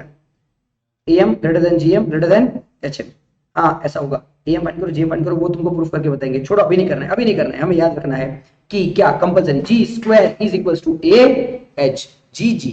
हाँ ओके ठीक है। Next again, G² is equals to AH, बराबर। इन सब का डिस्कशन करने का कोई जरूरत नहीं है, कोई मतलब नहीं है, थोड़ा सा समरी हमने देख लिया है। Okay start. सबसे पहले करेक्ट, क्या लिखा हुआ है, measure of central tendency for given set of observation measures what, central location. Next जब जब भी हम am कैलकुलेट करते हैं तो हम ये मान के चलते हैं, हम ये अज्यूम करके चलते हैं all the values of r equals to the mid value. Which of the following statement is wrong? कौन सा रॉन्ग है? Mean is not affected, actually mean is highly affected. Which of the following statement is true? कौन सबसे best measure है? कौन? Mean. Median नहीं, mode नहीं, GM नहीं, समझे? कौन? मीन। ओपन एंडेड क्लासिफिकेशन तो कौन? अला ओपन एंडेड में, हाँ यार ऐसा मत करो यार, कौन है यार? यार तुम जज्बातों को तोड़ रहे हो। प्रेजेंस ऑफ एक्सट्रीम ऑब्जर्वेशन किसको अफेक्ट नहीं करते भाई? मीडियन को। In case of even number of observation, भाई 5 ऑब्जर्वेशन तो 5 प्लस 1 भाग्या भी मजा ही जाए, 6 भाग्या भी। बट इवन नंबर होता है, मतलब 4 होता तो 4 प्लस 1 डिवाइड बाय 2 मतलब 5 डिवाइड बाय 2, इसका मतलब क्या? 2.5 plus second plus third divide by 2। यहाँ पे हम सिंपल एवरेज निकालते हैं। क्या निकालते हैं? जीएम फाइंड नहीं करते, 2 प्लस जेड बाय 2 मतलब अरिथमेटिक मीन फाइंड करते हैं। मोस्ट कॉमनली यूज्ड कौन सा? एम। नॉट यूनिकली डिफाइंड कौन? मोड। क्यों? क्योंकि मोड की डेफिनेशन कहती है हाईएस्ट रिपीटेड ऑब्जर्वेशन, कोई रिपीट ही नहीं हो रहा तो मतलब उसकी डेफिनेशन यूनिक नहीं है। Next, which of the following measure of central tendency is difficult? अभी अपन ने उस बॉक्स में पढ़ा था, डिफिकल्ट कौन सा? जीएम, बराबर। Which measures of central tendency consider for finding the average rates? Average rates की बात हो रही है, परसेंटेज की बात हो रही है, तो जीएम भी होता है और एचएम भी। हम जनरली प्रेफर जीएम करते हैं, लेकिन अंदर आंसर दोनों लिखा हुआ है तो हम भी दोनों ही लिखेंगे। Now for moderately skewed distribution, अब सुनो, मॉडरेटली स्क्यूड, स्क्यूनेस है, अगर स्क्यूनेस नहीं है, सिमेट्रिक है, तो मीन मीडियन मोड सेम हो जाएगा। लेकिन अगर स्क्यूनेस है तो difference between mean minus mode is 3 times the difference between mean minus median. Weighted average, अबे वेट को कंसीडर कब करता है? जब सबका इक्वल इंपॉर्टेंस होता नहीं है, जिसका इंपॉर्टेंस ज्यादा उसको वेट ज्यादा, तो अपनी इंपॉर्टेंस बढ़ाए ना कि कम करे, बरोबर। नेक्स्ट, कौन सा सबसे बेस्ट होता है भाई? हमेशा am is greater than equals to hm, लेकिन ये कॉमन है भाई, कॉमन है। अगर सारे ऑब्जर्वेशन सेम है, अगर सेम है तो क्या? am is equals to gm is equals to, लेकिन सारे सेम नहीं है तो हमेशा am is greater than, equals to नहीं, am is greater than gm is greater than hm। तो ये बोल रहे भाई डिस्टिंक्ट ऑब्जर्वेशन, डिस्टिंक्ट मतलब जुदा जुदा, बद्दा ऑब्जर्वेशन अलग अलग हुआ तो, बराबर। ओके, आ जाओ। When the firm register both profit and loss, profit भी है और लॉस भी है, तो क्या कैलकुलेट नहीं कर सकते? क्या? जीएम, क्योंकि जीएम चिल्ला चिल्ला के बोल रहा है भाई, नेगेटिव ने आपने को लेवा देवा नहीं, बरोबर। नेगेटिव ऑब्जर्वेशन को लेता ही नहीं है, इसके लिए तो वो जीएम है, बरोबर। Quartiles divide all the observation in 4 equal parts. Quartiles can be determined graphically, quartiles को ग्राफिकली कौन लेता है? ऑगिव्स या ऑजाइव्स जो भी बोल रहे हो। Next, which of the following is the mathematical properties? Mathematical मतलब y is equals to a plus bx, कौन? Sorry, it is a linear equation, sorry. Mathematical properties कौन से इसमें सारे ऑब्जर्वेशन यूज होते हैं, किसमें? एम, जीएम और एचएम। ये आ गया तुम्हारा लीनियर रिलेशनशिप। आप मीन रखो, मीन मिलेगा, मीडियन रखो, मीडियन मिलेगा, मोड रखो, मोड मिलेगा, right. Okay, which measure of central tendency is based on central 50% of observation? कौन सा? मीडियन, बराबर। ठीक है, ये हो गया हमारा सेट ए। लेकिन सेट बी का एक इंपॉर्टेंट क्वेश्चन है, बताओ कौन सा? ये वाला क्वेश्चन। जब जब कहते हैं लोग बड़ी बड़ी कैलकुलेशंस करते हैं, अरे भाई इधर लिखा हुआ है sum of deviation taken from its arithmetic mean is always ना गणायम। अच्छा, क्या पूछा है? मीडियन पूछा है भाई, असेंडिंग ऑर्डर में अरेंज करो, आंसर रखो। मोड जो रिपीट हो रहा है वो कर दो। जीएम आपको कैलकुलेट करना आता है, एचएम कैलकुलेट करना आता है, एएम और एचएम का रिलेशन मतलब G square is equals to AH, compulsory, बराबर। ये हुआ तुम्हारा कंबाइंड मीन, बराबर। आइयो कहां? ट्राई फ्रॉम ऑप्शन तोहफा है, अगर आपको याद हो तो अपने सारी चीजें डिटेल में एक्सप्लेन की हुई है तो उसका चिंता नहीं है। सेट बी का हर क्वेश्चन आज हम नहीं करवा सकते, याद रखना कंपलसरी। अगर स्पीड्स का एवरेज फाइंड करना है तो क्या करने का? एचएम। कौन सा करने का? कैसे करोगे मेरे को जरा बता के बताओ कि भाई एक एरोप्लेन है वो 500 की स्पीड से जा रहा है और 700 की स्पीड से आ रहा है, तो कैसे कैलकुलेट करोगे एचएम में? 1 divide bye 500 m plus 1 divide bye 700 m plus and 2 divide by MRC. जल्दी एक बार चेक करो। 1 divide bye 500 m plus 1 divide bye 700 m plus और 2 डिवाइड बाय एमआरसी। हो गया? डन? आयु ये आया हुआ है पीवाईक्यूज के अंदर, पास्ट ईयर क्वेश्चंस के बहुत बार आया हुआ है। अच्छा, कोई पण रिलेशनशिप आपे, मोस्ट इंपोर्टेंट ना, कोई पण रिलेशनशिप आपे અને મીડિયન કે x નું તો y નું મીડિયન મળી જાય, મોડ કે તો એનો મોડ પણ મળી જાય, u નું આપે તો v નું મળી જાય। અગેન આની અંદર શું આપેલું છે? ધ મોડ આપેલો છે કોનો? x નો, તો y નો મોડ આપણને મળી જાય, ખાલી વેલ્યુ અંદર મૂકી દેવાની હોય। gm of x is 10, gm of y is 15। अगर gm ऑफ x है मतलब मल्टीप्लाई किया तो भाई तुम भी 10 और 15 को क्या कर दो? मल्टीप्लाई, आंसर विल बी 150, बराबर। G square is equal to h, वो तुमको पता है, लेकिन सारे ऑब्जर्वेशन भाई 15 है। अगर तुम्हारा जीएम एम सब कुछ 15 है तो तुम्हारा एचएम भी क्या हो जाएगा? 15। चिंता करने की जरूरत नहीं है भाई। सेट सी जनरली बहुत कम आता है, लेकिन आता है तो उसमें चिंता करने की जरूरत नहीं है। Thank you, we finish central tendency. अब किसकी बारी? Dispersion dispersion dispersion. इधर इधर देखो, इधर देखो, सबसे पहले क्या आ जाएगा, रेंज, फिर क्वार्टाइल डिवीजन, फिर मीन डिवीजन, फिर स्टैंडर्ड डिवीजन। रेंज मतलब क्या, x of h minus x of l। Coefficient मतलब क्या भाई, अपन 12th में नहीं पढ़ रहे, अपन को इनटू 100 करना पड़ेगा। अपने 11 12th में ये चीज नहीं थी, बट यहाँ पे परसेंटेज दिखाना पड़ेगा। क्वार्टाइल डिवीजन मतलब q3 minus q1 divide by 2, यहाँ पे q3 माइनस q1 और q3 plus q1 into 100। Mean division में मॉड्यूलस, मॉड्यूलस फ्रीक्वेंसी तो ऐड कर देने का, md डिवाइड बाय x बार। लेकिन लेकिन लेकिन s डिवाइड बाय x बार करोगे तो उसको अपन को बोल देना है cv। क्या बोल देना है, कोएफिशिएंट ऑफ वेरिएशन, cv। जिसका कम वो ज्यादा रिलायबल। लेकिन सबसे मोस्ट इंपोर्टेंट कौन सा, स्टैंडर्ड डेविएशन। अगर कोई एग्जांपल आपके सामने आ रहा है एग्जाम के अंदर, तो हमें ये वाले फॉर्मूला ज्यादा प्रेफर करनी है। क्यों, जल्दी आंसर आता है, हमको टाइम बचाने का है, बराबर। तो जितने भी ऑब्जर्वेशन सबका क्या करने का, इनटू इज इक्वल्स टू, और लास्ट में जीटी करेंगे तो हमको ये मिल जाएगा, डिवाइड बाय n करेंगे तो ये मिल जाएगा, और मीन तो फटाफट फाइंड कर सकते हो। हाँ, यहां से हमको स्टैंडर्ड डेविएशन करना है, कंपलसरी कंपलसरी, बराबर। हाँ, उसके बाद स्टैंडर्ड डेविएशन के साथ s bye x bar into 100 करोगे। अगर आपका लो आया मतलब 14% आया, और हाई है मतलब 50% आया, तो जिसका सीवी कम वो ज्यादा रिलायबल, जिसका सीवी कम वो ज्यादा कंसिस्टेंट, जिसका सीवी ज्यादा वो कम रिलायबल और कम कंसिस्टेंट, बराबर। पर उल्टा कर देंगे, ये लोग पूछेंगे हु हैज मोर वेरिएशन, तो जिसका सीवी ज्यादा उसमें मोर वेरिएशन, बराबर। ये ट्विस्ट है, बराबर। नेक्स्ट दूसरा आ जाओ। जैसे अपन ने वहां पे बॉक्स बनाया था ना, यहाँ पे बॉक्स नहीं बनाया, यहाँ पे खाली थ्योरी लिख दी है। मोस्ट कॉमनली यूज मेजर, बताओ मोस्ट कॉमनली यूज मेजर कौन सा, standard deviation. Most useful measure तो कौन सा, standard deviation. Desirable mathematical properties तो कौन, स्टैंडर्ड डेविएशन। कंपलसरी कोई के बेस्ट कौन से, स्टैंडर्ड डेविएशन। सऊदी सारो, standard deviation. Properties, standard deviation. Next, open ended है। ओपन एंड मतलब एंड का कुछ फिक्स नहीं है। अब एंड का फिक्स नहीं है तो तुमको सारे ऑब्जर्वेशन मिलेंगे नहीं, सारे ऑब्जर्वेशन नहीं मिलेंगे तो मतलब मीन नहीं काउंट कर पाओगे, मीन नहीं तो स्टैंडर्ड डेविएशन भी नहीं और मीन डेविएशन भी नहीं, तो कौन सा, क्वार्टाइल डेविएशन, बराबर। हाँ, एक चीज रह गई, पता नहीं क्यों ऐसा हुआ, मतलब अपन ने देखा नहीं, कभी भी दो नंबर से ना, दो नंबर मतलब पूरे ऑब्जर्वेशन को देखे 2 16 10 16 10 10 10 16 16, मतलब दो ही ऑब्जर्वेशन है। तो हमेशा क्या करने का, बड़े में से माइनस करके डिवाइड बाय 2 कर देने का। और बड़े में से मतलब क्या, रेंज, रेंज डिवाइड बाय 2, उसको बोलते हैं हाफ ऑफ रेंज। क्या बोलते हैं, तो पूरे ऑब्जर्वेशन में एक 16 है और एक 10 है, तो 16 माइनस 10 डिवाइड बाय 2, आंसर क्या हो जाएगा, 3। हो गया, फिनिश। ओके, सबसे ज्यादा गलती और याद नहीं रहता, एन नेचुरल नंबर नो मीन फाइंड करवानो के, फाइंड करवानो के, तो 5 नेचुरल नंबर है, तो 5 प्लस 1/2, खत्म खत्म भाई, आंसर आ गया।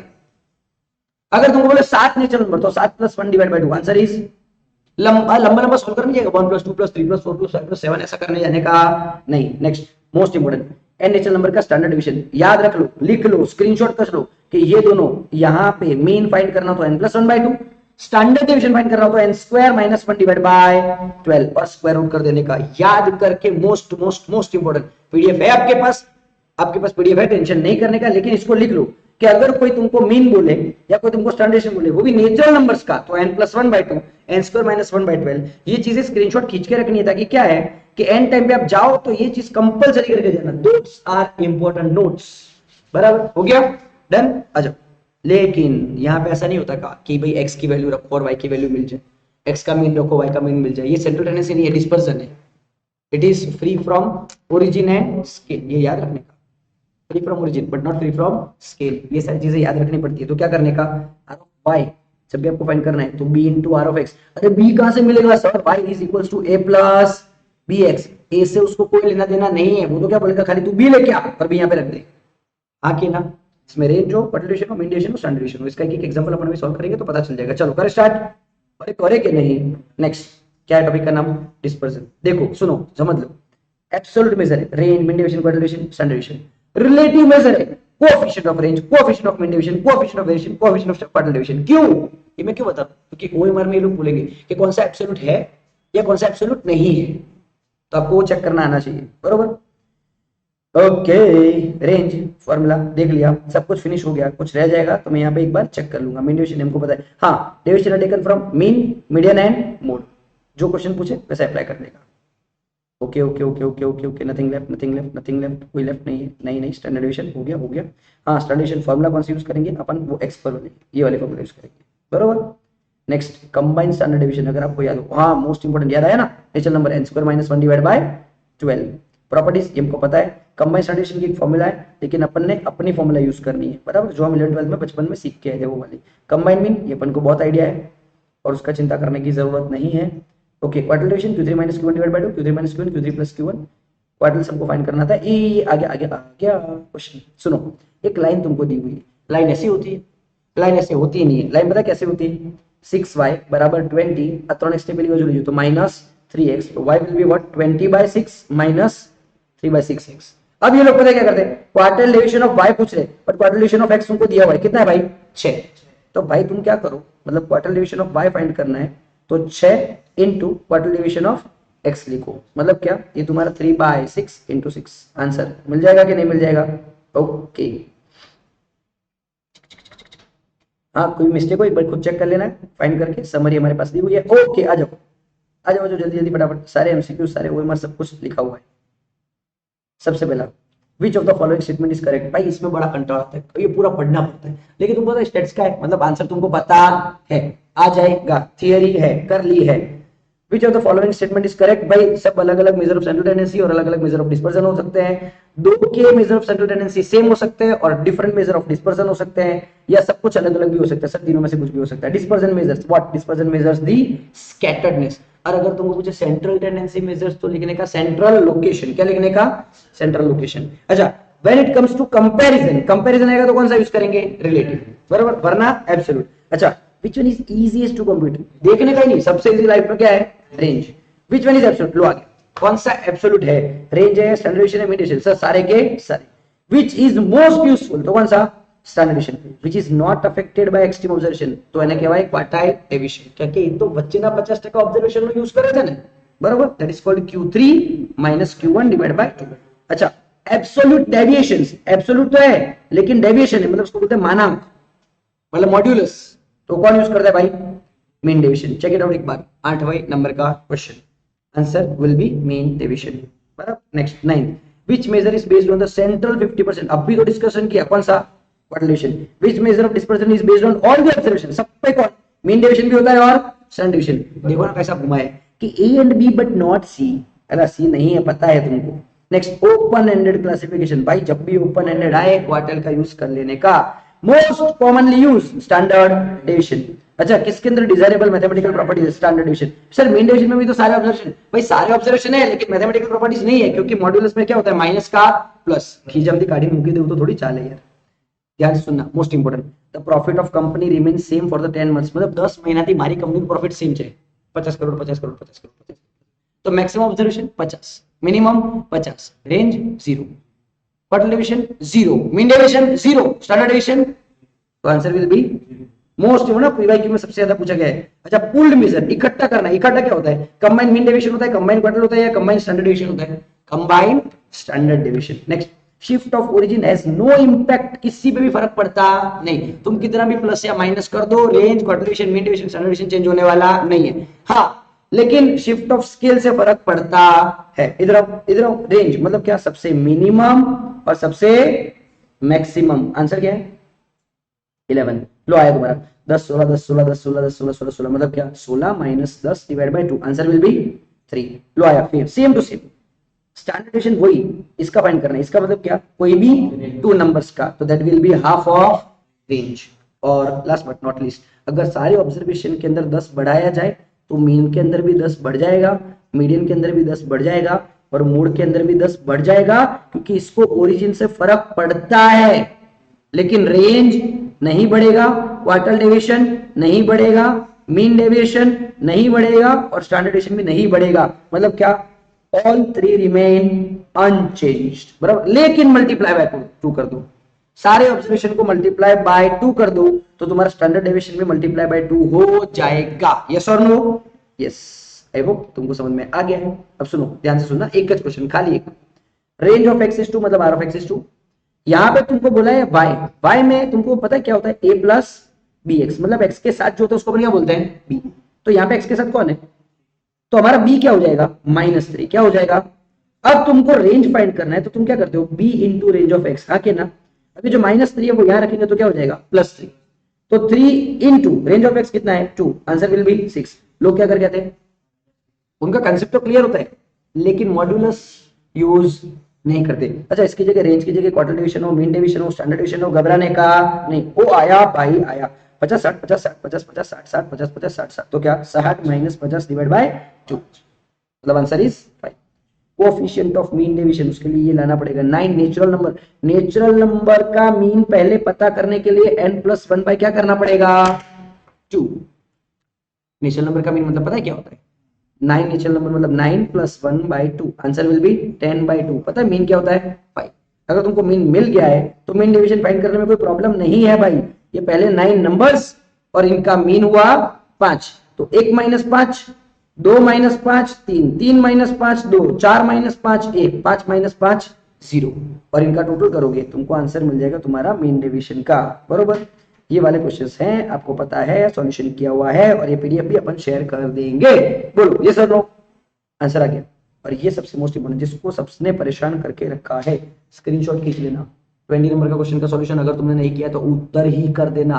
सेट सी को इंपॉर्टेंस कम देके सेट ए और बी को इंपॉर्टेंस देना। It's central tendency and dispersion, 20 marks का चैप्टर है भाई, जो अभी तक अपन ने किया, जितना भी अभी तक सुबह से किया है वो सब कुछ मिला के 20 मार्क्स का है। And we finished it in till 15 minutes. Just thank you so much। आपको लगता है तो मैं थोड़ा सा एक बार घुमा देता हूँ, आप स्क्रीनशॉट खींच लीजिए और चेक कर लीजिए कि कौन सी चीज हमसे रह गई है, बरोबर, राइट। ऑलमोस्ट सब कुछ फिनिश्ड है और सब कुछ लिखा हुआ है, और मॉड्यूल के अंदर लिख देने का भाई, रिवीजन करो, कंपलसरी करो, स्टैट्स का करो तो ये 2 चैप्टर तो 20 के करो, और कितने मार्क्स 20, एलआर के कितने मार्क्स 20, मैथमेटिक्स और फाइनेंस के कितने marks, thank you so much, और आपके भी कितने मार्क्स से ना 40 लाला, तू ऊपर ना ना ऊपर है।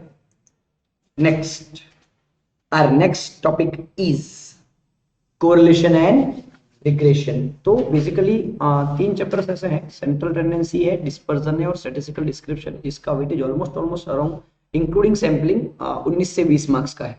बट अब आने वाले 2 चैप्टर्स, मतलब एक कोरिलेशन रिग्रेशन है और एक इंडेक्स नंबर है, इनका मिला के 6 4 5 5 मतलब 10 मार्क्स का और है, मतलब 30 मार्क्स जितना कंटेंट आपका अभी रेडी हो जाएगा, बराबर। चलिए, कोरिलेशन एंड रिग्रेशन, हमको पता है कि जब वेरिएबल्स के बीच में एक साथ चेंजेस होते हैं तो उसको अपन क्या बोलते हैं कोरिलेशन, और फ्यूचर की वैल्यू प्रेडिक्ट करनी हो एक वेरिएबल से दूसरे वेरिएबल की तो उसको अपन क्या बोलते हैं रिग्रेशन, बराबर। That is called the predicting the value of one variable which is dependent on another variable, बरोबर। इसमें हाईएस्ट चीज हाईलाइट की हुई नहीं होगी शायद तक, हाँ है, मतलब कोरिलेशन 2 तरीके के होते हैं, कौन सा, पॉजिटिव और नेगेटिव। पॉजिटिव क्या कहते हैं, जब दोनों चेंजेस एक साथ होते हैं, that is called positive correlation. Sir कैसे, जैसे तुम्हारी इनकम बढ़ेगी वैसे तुम्हारा एक्सपेंस भी बढ़ेगा, पैसा વધાર कम लिया तो खर्चा भी વધારે, समझा। अच्छा, नेगेटिव का मतलब क्या है, जितनी हाइट पे जाओगे ऑक्सीजन उतना कम, मतलब एक बढ़ेगी तो दूसरी कम होगी, मतलब एक इंक्रीज है तो दूसरा डिक्रीज है। हमने जो 12th में सीखा था, हमने जो अच्छे से सी फाउंडेशन में सीखा था, इस कोरिलेशन को मेजर करने की, मतलब कोएफिशिएंट ऑफ कोरिलेशन निकालने की, इसको स्टडी करने की 4 मेथड है। पहली 3 तो हमको बहुत अच्छे से पता है, स्कैटर डायग्राम, कार्ल पियर्सन और स्पीयरमैन, बराबर। विल ट्राई, हमें ट्राई करते हैं ताकि हमको पता चल जाए कि कि अगर हमने कुछ फॉर्मूलाज हमने लिख के रखी हैं तो हम अच्छे से समझ सकते हैं। Like this is the probability.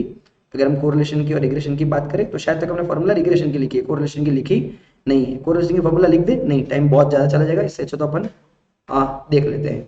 हाँ, रिग्रेशन की सारी फॉर्मूलाज लिखी हुई है। Will try about correlation. Scatter diagram, सबसे पहली मेथड, स्कैटर डायग्राम मतलब एक ऐसा डायग्राम जिसके अंदर एक्स और वाई वेरिएबल्स लेके उनकी वैल्यूज को ग्राफ पे प्लॉट करके, and we will get the nature of correlation. हमें क्या मिलेगा, नेचर। लेकिन नेचर में ऐसा होता है कि सारे पॉइंट्स अगर एक ही लाइन पे, and line is going in the upper direction from lower left, English में समझो, lower left to upper right, that is called perfect positive correlation. उसका आर का वैल्यू क्या हो जाता है 1। लेकिन अगर डाउनवर्ड डायरेक्शन में है, लोअर लेफ्ट नहीं, upper left to lower right, that is called negative correlation, मतलब -1। सर अपर तो जा रहा है लेकिन एक लाइन पे, लाइन के आसपास है, that is called partial positive, बराबर। और इसका आंसर 0 और 1 के बीच में कुछ भी आ सकता है, बरोबर। लेकिन लाइन नीचे की तरफ है तो नेगेटिव ही आंसर आएगा, लेकिन -1 से 0, मतलब दिमाग में बिठा के रख दो कि आंसर माइनस और 1 के बीच में ही आएगा। बोलो हाँ या ना, including -1 and including 1, that is called lack of correlation, no correlation, और that is called curvilinear correlation. लेकिन कर्वीलिनियर हो, अपन को लाइन तो नहीं मिल रही है ना, लीनियर कोरिलेशन तो नहीं है, तो आर विल बी व्हाट 0।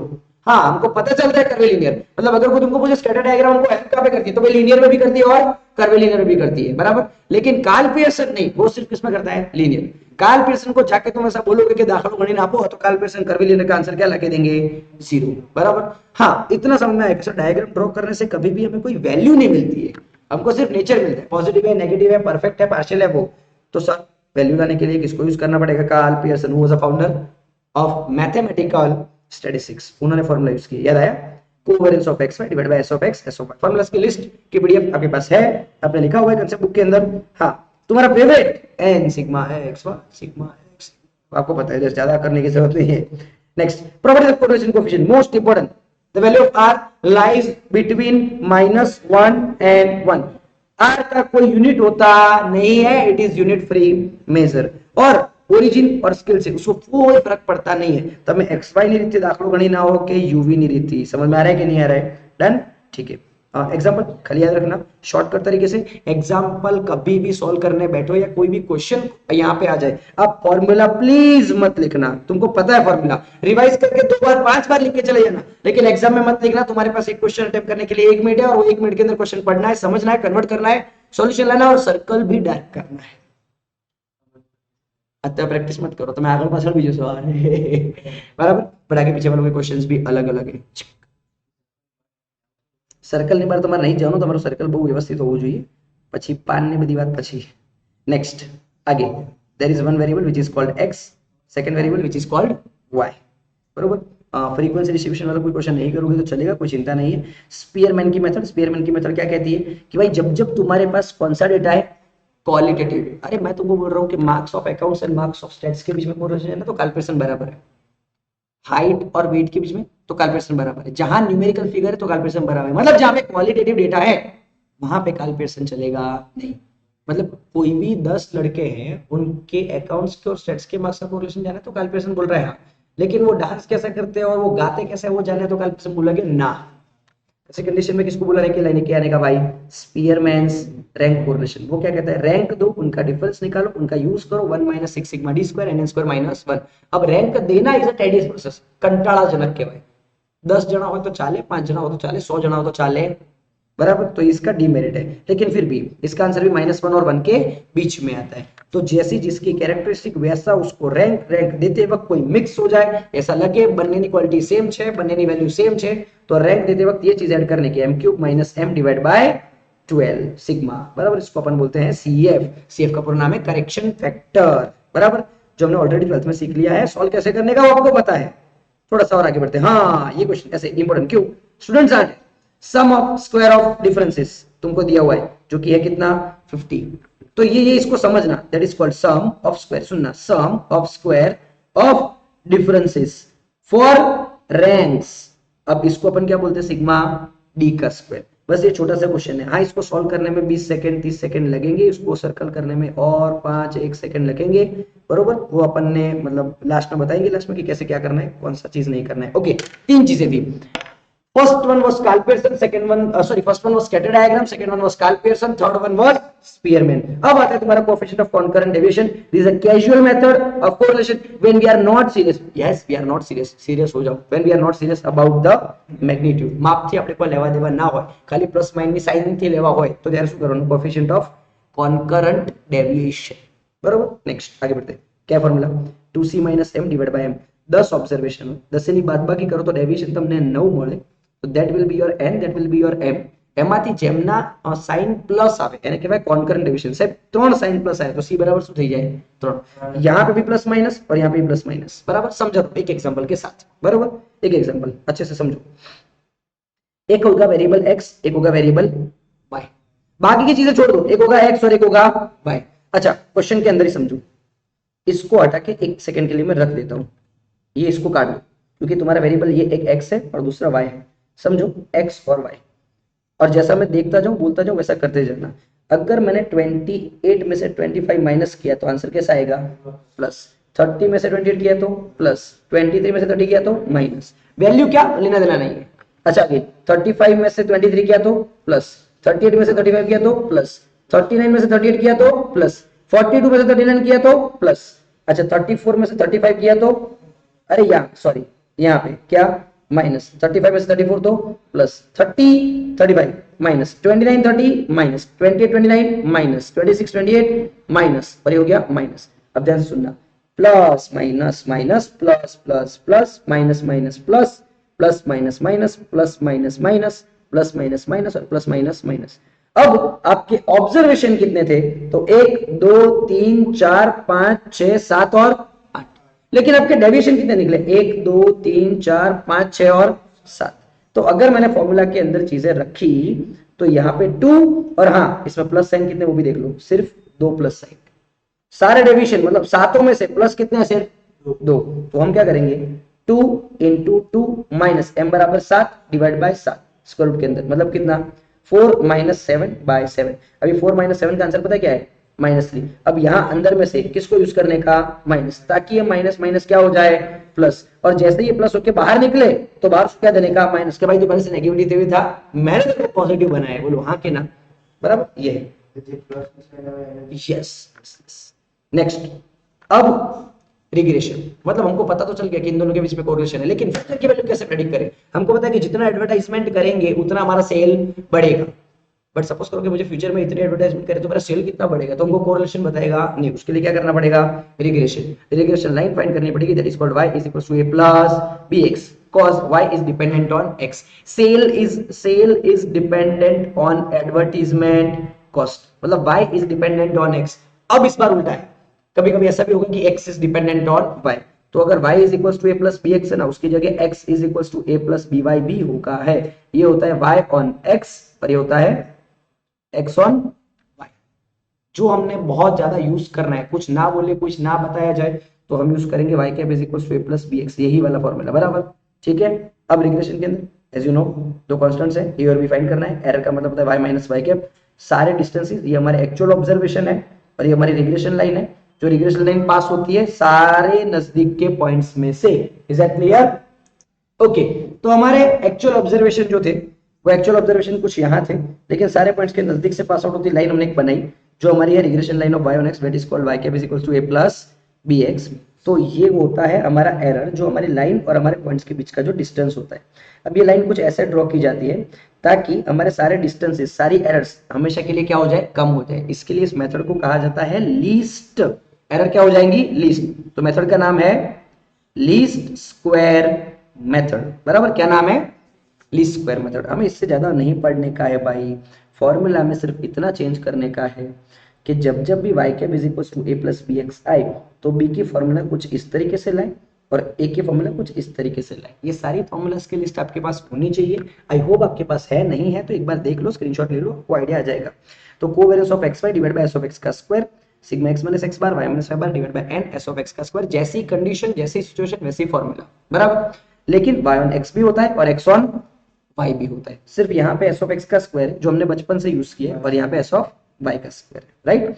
इसको बोलते हैं बी बाय एक्स, इसको बोलते हैं बी एक्स वाई। बरोबर, यहाँ पे a बराबर y bar minus B of x bar, यहाँ पे बराबर x bar minus B of y bar. बराबर, और last most important B by X और बी एक्स वाई जब भी हमको पता हो तो हमको यहाँ से आर भी मिल सकता है। याद रख लो, स्क्रीनशॉट कर लो, जो भी कर लो, यही वाली चीज है। बराबर है। Next, welcome to our point. बराबर, फॉर्मूलाज याद है, फॉर्मूलाज याद है, एग्जांपल आते हैं। बी कैसे फाइंड करना हमें पता है, ए कैसे फाइंड करना हमें पता है। बड़े क्वेश्चन रेयरली आते हैं, लेकिन हाँ बॉक्स वाले एग्जांपल्स आते हैं। सुनो, समझो, आगे बढ़ो। ये बॉक्स वाले एग्जांपल्स में क्या चीजें होती है? सर यहाँ पे अगर तुमको मेन दिया गया है तो एक को बोलने का एक्स बार, दूसरे को बोलने का वाई बार। अगर यहाँ पे स्टैंडर्ड डिवीजन दिया गया है, पहले ये जो नल है इसमें एस ऑफ एक्स लिखना है और इसमें एस ऑफ वाई लिखना है। नीचे क्या दिया हुआ है? नीचे कोएफिशिएंट ऑफ कोरिलेशन। तो सर जब भी आर देते हैं तो S of Y by S of X, यहाँ से तुमको बी मिल जाएगा। बोलो हाँ या ना? बट ए के लिए क्या करना पड़ेगा? Y bar minus B of X bar, and once you get A and B तो ए प्लस बी एक्स। काम तमाम। इसके लिए अपन ने क्रॉस किया कि इतना लंबा करने का कोई मतलब नहीं है। बरोबर, टफ क्वेश्चन है, सिचुएशन खराब चल रही है तो अपन क्या करेंगे? प्लस कैसे करना है वो हमारा m प्लस m माइनस और जीटी हमको ऑलरेडी सिखा देगा, तो चिंता नहीं है। प्रॉपर्टीज ऑफ रिग्रेशन हमें याद रखना है कि दो रिग्रेशन लाइन होती है, y ऑन x और x ऑन y। वो हमेशा एक चीज पे इंटरसेक्ट करती है और उसका नाम है x bar and y bar. इसका मतलब हुआ x bar and y bar are the solution of that line. अगर ये लोग एग्जाम में कभी पूछते हैं कि what are x bar and y bar, तो ऑप्शन में से क्या करने का? दिस कॉल्ड तोहफा। दोनों लाइन के अंदर उसका आंसर मैच हो जाना चाहिए। वो क्वेश्चन अभी आएगा तो अपन डिस्कशन करेंगे। ये अपन डिस्कशन कर लिया कि बी वाई एक्स पर बी एक्स होता है। हाँ, दोनों पॉजिटिव होने चाहिए, या तो दोनों कैसा होना चाहिए? नेगेटिव। तो ही तुम्हारी लाइंस बराबर है। या तो बोल देगा नन ऑफ दिस, कोई भी रिग्रेशन लाइन नहीं है, y ऑन x और x ऑन y है ही नहीं, क्योंकि एक प्लस और एक माइनस हो सकता नहीं, एक माइनस और एक प्लस हो सकता नहीं। हाँ, दोनों अगर प्लस है तो आर बी प्लस, और दोनों अगर माइनस है तो माइनस माइनस अंदर तो प्लस हो जाएगा, लेकिन बाहर आके क्या बोलने का भाई तू नेगेटिव ही था, बराबर। मतलब अगर ये दोनों माइनस तो आर बी माइनस, ठीक है, डन, ओके। देखो तुमको भली भांति चीजें समझ में आ चुकी है, बरोबर। रिव्यू ऑफ कोरिलेशन, रिव्यू, हाँ most important, that is called coefficient of determination. Determination में बताता है कि रिलायबल है कि नहीं तुम्हारा मॉडल जो तुमने एक्सप्लेन किया है। तो explained variance divide by total variance, या तो ये लोग ऐसा लिख सकते हैं 1 minus unexplained variance divide by total variance, बराबर। इसको बोलते हैं कोएफिशिएंट ऑफ डिटरमिनेशन। लेकिन नॉन डिटरमिनेशन बोले तो क्या करने का, डिटरमिनेशन को माइनस कर दे, बराबर। दैट्स इट, एनी कंफ्यूजन नहीं, तो कोई चिंता नहीं है। समरी पता है, फॉर्मूला पता है, सब कुछ आता है, कोई चिंता नहीं। स्टार्ट करें, करें start. Bivariate data are the data where two variables are there at same point of time. P plus Q का क्लासिफिकेशन है, तो नंबर ऑफ सेल्स कितने होंगे, सपोज करो मेरे पास 3 है, P 3 है, Q 3 है, तो टोटल नंबर ऑफ सेल कितने होंगे, 3 into 3 बराबर 9। कैसे, 3 रो और 3 कॉलम्स, तो कितने तुम्हारे पास बॉक्स बने, बताओ कितने बॉक्स बने, 9। कैसे बने, क्योंकि तुम्हारे पास 3 रो थी और 3 कॉलम थी, सॉरी 3 कॉलम थी और 3 रो थे, तो एक को 3 बोलने का, दूसरे को 3 बोलने का, एक को P बोलने का, एक को Q बोलने का। तो ये लोग बोले कि तुम्हारे पास सेल्स कितने बनेंगे, तो भाई 3 into 3 याद रखने का, दैट इज कॉल्ड PQ, बराबर।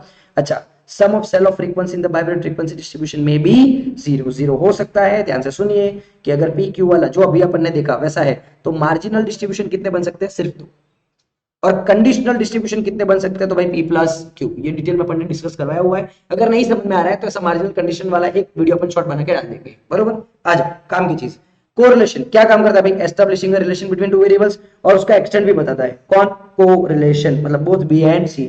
रिग्रेशन क्या करता है भाई, regression predicting the value of dependent variable for the given value of independent variable as well as establishing a mathematical relationship। Sir ये कैसा होता है भाई, यही तुम्हारा मैथमेटिकल रिलेशनशिप है, हाँ के ना, तो ऑप्शन ए भी आएगा और ऑप्शन सी भी आएगा। Measuring the extent of association, भाई ये तो करता है कोरिलेशन, क्या करता है, और बात चल रही किसकी, रिग्रेशन की। थोड़ा जल्दी, स्प्यूरियस कोरिलेशन मतलब नॉनसेंस कोरिलेशन, क्यों, जिसके पीछे कोई कोरिलेशन होता तो लिखने का क्या, लिखने का क्या, it is a correlation between two variable having no casual relation. याद आ रहा है ना, तुवेर दाल के भाव और number of road accident at Aroma Circle, ये बराबर, इसके बीच में कोई कोरिलेशन नहीं हो सकता। अच्छा, स्कैटर डायग्राम कंसीडर करता है किसके लिए, लीनियर के लिए एज वेल एज कर्विलिनियर। लेकिन कार्ल पियर्सन क्या, तो लीनियर, एने कर्विलिनियर साथे कोई लेवा देवा नहीं। अपर लेफ्ट से लोअर लाइन यहां जा रहा है, तो मतलब कौन सा, पॉजिटिव या नेगेटिव, ऑब्वियसली कौन सा, नेगेटिव। अगर पॉइंट्स आर इवनली डिस्ट्रीब्यूटेड, मतलब इक्वली डिस्ट्रीब्यूटेड, तो आंसर तुम्हारा क्या होने वाला है, 0, बराबर। हाँ, लाइन पे है तो 1 और नीचे जा रही तो -1, वो आ गया वापस लो। If all the points in a scatter diagram lie on a single line पे तो लाइन या तो ऊपर जाएगी या तो लाइन नीचे जाएगी, मतलब या तो +1 होगा या तो -1 होगा, मतलब या तो परफेक्ट पॉजिटिव होगा या तो परफेक्ट नेगेटिव होगा, मतलब आइदर ए और B. Shoe size and intelligence, જેટલા મોટા બૂટ એટલી બુદ્ધિ વધારે, અલા એવું કોઈ હોતું જ નથી। इसका मतलब क्या, there is a nonsense correlation.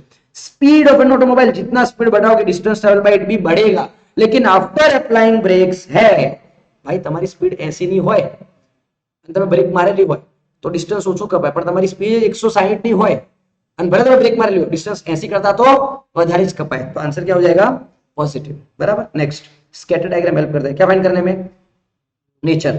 Mathematical relation कौन करता है, रिग्रेशन, और एक्सटेंड कौन करता है, कोरिलेशन, बराबर। Next, Karl Pearson's correlation coefficient is used for finding the what, linear relation only. Curvilinear होता नहीं है, नहीं है, नहीं है, नहीं है, नहीं है, बराबर। नेक्स्ट, प्रोडक्ट मोमेंट मतलब कौन, कार्ल पियर्सन। किसके लिए, नेचर मिलता है, यस। अमाउंट मिलता है, यस, मतलब both A and B. Karl Pearson अपन ने जवाब तो आपे, प्लस माइनस भी तो आपे है ना। Next, if the value of correlation coefficient is positive, अगर पॉजिटिव है तो ग्राफ का जाएगा ऊपर, मतलब lower left to lower right, exactly lower left to upper right. हाँ शेडो जागो, आर बराबर 1 है तो लाइन तो स्ट्रेट होगी, but lower left to upper right, वही वाला चीज, दोनों सेम हुए हमारे, बोलो हाँ के ना। अच्छा, प्रोडक्ट मोमेंट कोरिलेशन मतलब कार्ल पियर्सन है, तो कार्ल पियर्सन की फॉर्मूला क्या है, covariance divide by S of X S of Y. तो ये रेशियो किसका हुआ, कोवेरियंस का हुआ, 2 मतलब डिवीजन किसका, product of their standard division, बराबर। अच्छा, कोवेरियंस कैसा हो सकता है, that can be positive, that can be negative और that can be 0, either positive और नेगेटिव और 0। Coefficient of correlation between two variables, that is unit free measure, उसका कोई यूनिट होता नहीं है, कंपलसरी। अच्छा, उसकी वैल्यू -1 और 1 इंक्लूडिंग बोथ, दोनों, बराबर। अच्छा, coefficient of correlation between variable is 1, मतलब इसका आंसर 1 ही है. તમને ખબર છે કે b 1 જ છે, તો તમારો r ખબર છે શું થાય, मतलब b અને r વચ્ચેનું રિલેશન તમને સમજાવી દઉં कि कोएफिशिएंट ऑफ कोरिलेशन 1 है, मतलब r तुम्हारा 1 है, मतलब पॉजिटिव है. पॉजिटिव तो b की वैल्यू क्या हो जाएगी, ग्रेटर देन 0. लेकिन यहाँ पे r की वैल्यू क्या हो जाती, -1, तो b क्या हो जाता, लेस देन 0. तो सर +1 भी हो सकता है और -1 भी हो सकता है, बराबर. तो भाई +1 कब करने का, मतलब प्लस कब करने का, जब कोरिलेशन कोएफिशिएंट प्लस हो, और माइनस कब करने का, जब कोरिलेशन कोएफिशिएंट माइनस हो. शॉर्ट में लिखो b ग्रेटर देन 0 तो r बराबर 1 होता है, b लेस देन 0 जब r बराबर -1 होता है. ठीक है, लाइन तुम्हारे पास है. लाइन ऐसी नहीं होती है, लाइन में y को क्या बनाना पड़ता है, सब्जेक्ट. तो हमने सब्जेक्ट बनाया तो हमको मिला b. b क्या है, -2/3. अभी लोग पूछ रहे हैं what is the correlation coefficient. भाई b अगर तुम्हारा माइनस है तो r क्या हो जाएगा, -1. Most important for finding the correlation between to attributes. લક્ષણોની વાત ચાલે છે તો કોણ આવશે, કાર્લ પિયર્સન કે સ્પીયરમેન. એટ્રીબ્યુટ્સ છે, લક્ષણ છે, કોણ, હા સ્પીયરમેન. બેટા આવું મત કર, -0.25 લઈ આવશે તું. Next, the degree of agreement between the beauty. આપણી વાત થાય છે between the beauty contest. Beauty contest એટલે શું, કાર્લ પિયર્સન કે સ્પીયરમેન. સ્પીયરમેન. જેની બ્યુટી વધારે એનો રેન્ક પણ વધારે. વધારે સુંદરની વાત ચાલશે આપણે બેસ વિદ્યા. when there is a perfect disagreement, agreement नहीं, perfect disagreement, तो हमेशा आंसर क्या आएगा, -1, बराबर. when we are not serious about magnitude, we are not serious about magnitude. अब भी अपन ने डिस्कशन किया method of, yes, concurrent divisions. Quickest method बताओ, मेथड ऑफ कॉन्करेंट डिविजन, बराबर. अच्छा, कॉन्करेंट डिविजन का आंसर किसके बीच में आएगा, -1 और 1. भाई खत्म है भाई. नेक्स्ट, रिग्रेशन लाइन कितनी होती है भाई, 2, y1x एंड x1y. अगर ब्लड प्रेशर डिपेंडेंट है एज पे तो regression line of blood pressure on age. Method of applied for deriving the regression equation लाने की मेथड कौन सी, लीस्ट स्क्वायर. अभी अपन ने डिस्कशन किया. The difference between observed value and estimated value, तो y - y क्या बोलते हैं इसको अपन, एरर, लेकिन उसको रेसिड्यू भी कहा जाता है, बराबर. द एरर्स कैसे होती है, पॉजिटिव भी होती है, नेगेटिव भी होती है और जीरो, मतलब all of this. The regression line is derived by minimization of कौन सा डिस्टेंस. अपन ने एक लाइन ड्रॉ की थी, अभी कुछ पॉइंट्स ऊपर थे, कुछ पॉइंट्स नीचे थे, तो ये कौन सा डिस्टेंस था, वर्टिकल था कि हॉरिजॉन्टल था, वर्टिकल डिस्टेंस. उसको मिनिमाइज करने का मतलब एरर मिनिमम करने की. ठीक है, next, two regression line become identical when they are -1 और they are when they are -1 और दे आर 1, या तो ऊपर या तो नीचे, उसको आइडेंटिकल बोलते हैं, बरोबर. What are the limits of regression coefficient? भाई BAYX और BXY की लिमिट क्या होनी चाहिए कि इनके मल्टीप्लिकेशन करने से ही तो मुझे क्या मिलेगा, R. लेकिन अगर इनका मल्टीप्लिकेशन 3 है तो 3 का स्क्वायर रूट 1 के ऊपर चला जाएगा और R कभी 1 के ऊपर हो सकता नहीं. मतलब इनका मल्टीप्लिकेशन हमेशा 1 से नीचे होना चाहिए या 1 होना चाहिए. तो क्या product of this regression coefficient must be numerically less than unity मतलब 1, बराबर.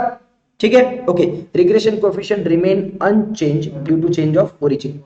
मतलब तुम प्लस के माइनस करो, u बराबर x - a y - b करो, चलेगा. लेकिन अगर तुमने c of x और c of y लिया है तो तुमको फॉर्मूला में c of y by c of x लिखना पड़ेगा, बराबर. It is not affected due to change of origin but it is affected due to change of scale. लो, तुम्हारा r का आंसर 0.9 आया, तो r का स्क्वायर को अपन बोलेंगे 0.9 का स्क्वायर, तो आंसर इज 0.81. इसको बोलेंगे कोएफिशिएंट ऑफ डिटरमिनेशन, और लोग बोले कोएफिशिएंट ऑफ नॉन डिटरमिनेशन. -1 नहीं, इसे 0.81 को माइनस कर देने का ना 1 में से, हाँ 1 - r², मतलब हो जाएगा ना आंसर. लो आ गया. कोएफिशिएंट ऑफ कोरिलेशन तुम्हारा 0.7 है. 0.7 का स्क्वायर बताओ तो भाई 0.49 है, मतलब 49% तो क्या है तुम्हारा, काउंटेड है. तो ये लोग बोल रहे हैं अनअकाउंटेड या अनकाउंटेड, तो इसका मतलब क्या, 51%. ये हो गया नॉन डिटरमिनेशन और ये हो गया डिटरमिनेशन. हो जाएगा कि नहीं हो जाएगा. बस बाकी की सारी नीचे वाली चीजें तो फॉर्मूला बेस्ड है, वो सारी चीजें आपको आती है, आपने सॉल्व की होगी अपनी एक्सरसाइज की बुक के अंदर. Thank you so much. Will move to the next chapter which is called index number and hardly will take 10-15 minutes. जो काम की चीज है उसको डिस्कशन करेंगे, लेकिन बहुत भर के मैंने लिखा है इसके अंदर, बरोबर. एक बार चेक कर लीजिए, बरोबर. ये हम शेयर कर देंगे आपके साथ. अच्छा सुनो, एक एक चीज जो मैंने अंडरलाइन किया ना वो सोच समझ के की है, एक एक चीज. हाँ अरे बताई दूं, बड़ा ऊपर है, पेमेंट तू बताई दो बेटा. इंडेक्स नंबर यूज होता है फॉर मेजरिंग द कौन से चेंजेस, रिलेटिव. बचपन से हमने देखा है that will be P1 by P0 into 100. लेकिन सीए मॉड्यूल में कहता है हम उसको बोलेंगे Pn by Po into 100. न्यू एंड ओ अपन करते हैं 1 and 0, बराबर. ओके, हम कंपैरिजन करते हैं बेस टाइम पीरियड से. तो base time period serve as the standard point of comparison, वहां से हम कंपैरिजन करते हैं। अगर इंडेक्स टाइम सीरीज पूछे तो टाइम सीरीज में टाइम होता है और उसके साथ उसका डेटा होता है, लेकिन यहाँ पे टाइम के साथ इंडेक्स नंबर होंगे, इसके लिए हम कहेंगे टाइम सीरीज, लेकिन किसकी? इंडेक्स नंबर की। तो ये लोग पूछे इंडेक्स टाइम सीरीज तो बोलने का कि उसके अंदर इंडेक्स नंबर होता है, बरोबर। Issues involve, it is important to understand the purpose of index number. Index number का पर्पस क्या है ये जानने के बाद हमें इंडेक्स नंबर का यूज करना चाहिए, कौन सी फॉर्मूला लगाए, बरोबर। Next, index number often constructed from sample. अब याद रखो कि जब भी तुमको इंडेक्स नंबर दिया जाता है तो तुम पर्टिकुलर ईयर्स का इंडेक्स नंबर फाइंड करते हो, मतलब 2005, 6, 7, 8, 9, 10, 11, 12, मतलब ये कुछ टाइम पीरियड के लिए। आने वाले 10 साल के बाद ऐसा होने वाला है, मतलब हमने पहले से लेके सारे ईयर्स के इंडेक्स नंबर फाइंड किए नहीं, हमने कुछ ईयर्स को निकाला और उनका इंडेक्स नंबर फाइंड किया, तो that is called as index number are often constructed from sample. ये मैं तुमको क्यों बता रहा हूं, क्योंकि ये पता होना चाहिए कि ओएमआर के अंदर ये क्वेश्चंस हैं, बरोबर। थोड़ा और आगे, geometric mean is used as the best but identically, किसका यूज सबसे ज्यादा सिंपल बनाता है हमको, किसका? एरिथमेटिक मीन का। कैसे? फिशर इंडेक्स नंबर याद करो, क्या था वो? I of L into I of T. Laspeyres Paasche Fisher याद है, लास्ट पेयर पास फिशर। तो फिशर क्यों बेस्ट है? क्योंकि उसने सबसे बेस्ट मीन का यूज किया, कौन सा? Geometric mean. लेकिन प्रैक्टिकल लाइफ में जब तुम कंसीडर करने जाते हो कि किसका कैलकुलेशन तुमको टफ लगता है, जियोमेट्रिक मीन का, तो अपन यूज किसका करते हैं? अरिथमेटिक मीन का। इसके लिए तो अपनी मार्कशीट के अंदर जो मीन फाइंड करके देते हैं, अगर अपना 7 विषय ना मार्क्स ने जियोमेट्रिक मीन फाइंड करी हो तो गाड़ी क्यों पहुंचत, बराबर, ये वाली चीज है। अच्छा, तो construction of index number P1 by P0, लेकिन इंडेक्स नंबर को यहां कहा गया है प्राइस रिलेटिव। क्या कहा है? 12th में हम प्राइस रिलेटिव को बोलते थे P1 by P0, यहाँ पे प्राइस रिलेटिव को बोलेंगे P1 by P0 इंटू 100, बराबर, और वही तुम्हारा क्या हो जाएगा? इंडेक्स नंबर, बराबर। अच्छा, प्राइस के साथ साथ सपोज करो क्वांटिटी है, तो क्वांटिटी के अंदर जैसे P1 P0 है ना, यहाँ पे क्या हो जाएगा? Q1 और Q0। अच्छा, वैल्यू इंडेक्स, अब तो मुझे सिर्फ इतना बनाओ, वैल्यू का मतलब क्या होता है? अब हम जो बार बार एग्जांपल यूज करते हैं P इंटू Q, मतलब 10 रुपये ની એક ડેરી મિલ્ક એવી તમે 5 ડેરી મિલ્ક લીધી, तो 10 गुणा 5 बराबर कितना થાય? 50। तो आने के बाद हमारी वैल्यू શું કહેવાય?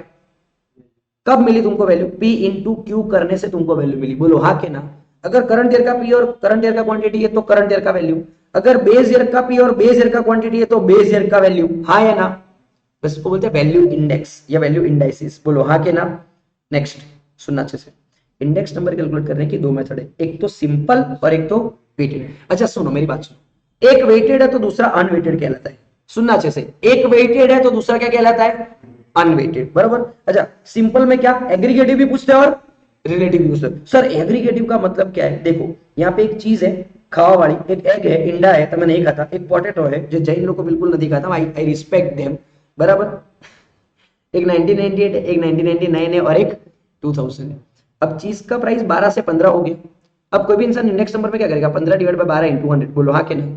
लेकिन जब जब भी हम एग्रीगेटिव मेथड करते हैं, कौन सी मेथड? तो एग्रीगेट का मतलब होता है प्लस करना। क्या करना? तो आप इन तीनों का प्लस कर दो, 15, 3.60 और 6, तो आंसर पता है कितना आएगा? 24.60। अब बेस ईयर का भी प्लस कर दो, बेस ईयर का आंसर क्या आएगा? 20। तो हम क्या करेंगे? 24.60 divide by 20 into 100, answer number तो आ गया 120। हाँ, આપણે ઇન્ડિવિડ્યુઅલ કરીએ છીએ પણ બધું ભેગું કરી નાખવાનું, તો એને શું કહેવાય? એગ્રીગેટિવ મેથડ। કઈ મેથડ? तो इंडिविजुअल करવું છે, आई जाओ इंडिविजुअल कर नाखिए, आई जाओ खाली મને કહે છે કેલ્ક્યુલેટર માં ફટાફટ 15 डिवाइड बाय 12 इंटू 100 कर भाई 125 आई गया ना? अच्छा, एक अजी एक करते हैं 3.60 डिवाइड बाय 3 इंटू 100 आ गया। अब ऐसे तीनों का फाइंड करके तीनों का टोटल करेंगे, क्या आंसर आया? 365। बट आइटम 3 थी तो डिवाइड बाय 3 कर दे, 3 से 365 डिवाइड बाय 3 करें, જોઈએ 121.67, मतलब there is a increase of कितना परसेंट? 21.6। तो इस मेथड को अपन बोलते हैं रिलेटिव मेथड। कौन सी method? Simple average of relatives. और उसको अपन बोलते हैं एग्रीगेटिव मेथड। कौन सी मेथड? भाई इंडेक्स नंबर की दो मेथड तुमने कंप्लीट कर दी, बताओ कौन सी? एग्रीगेटिव और रिलेटिव।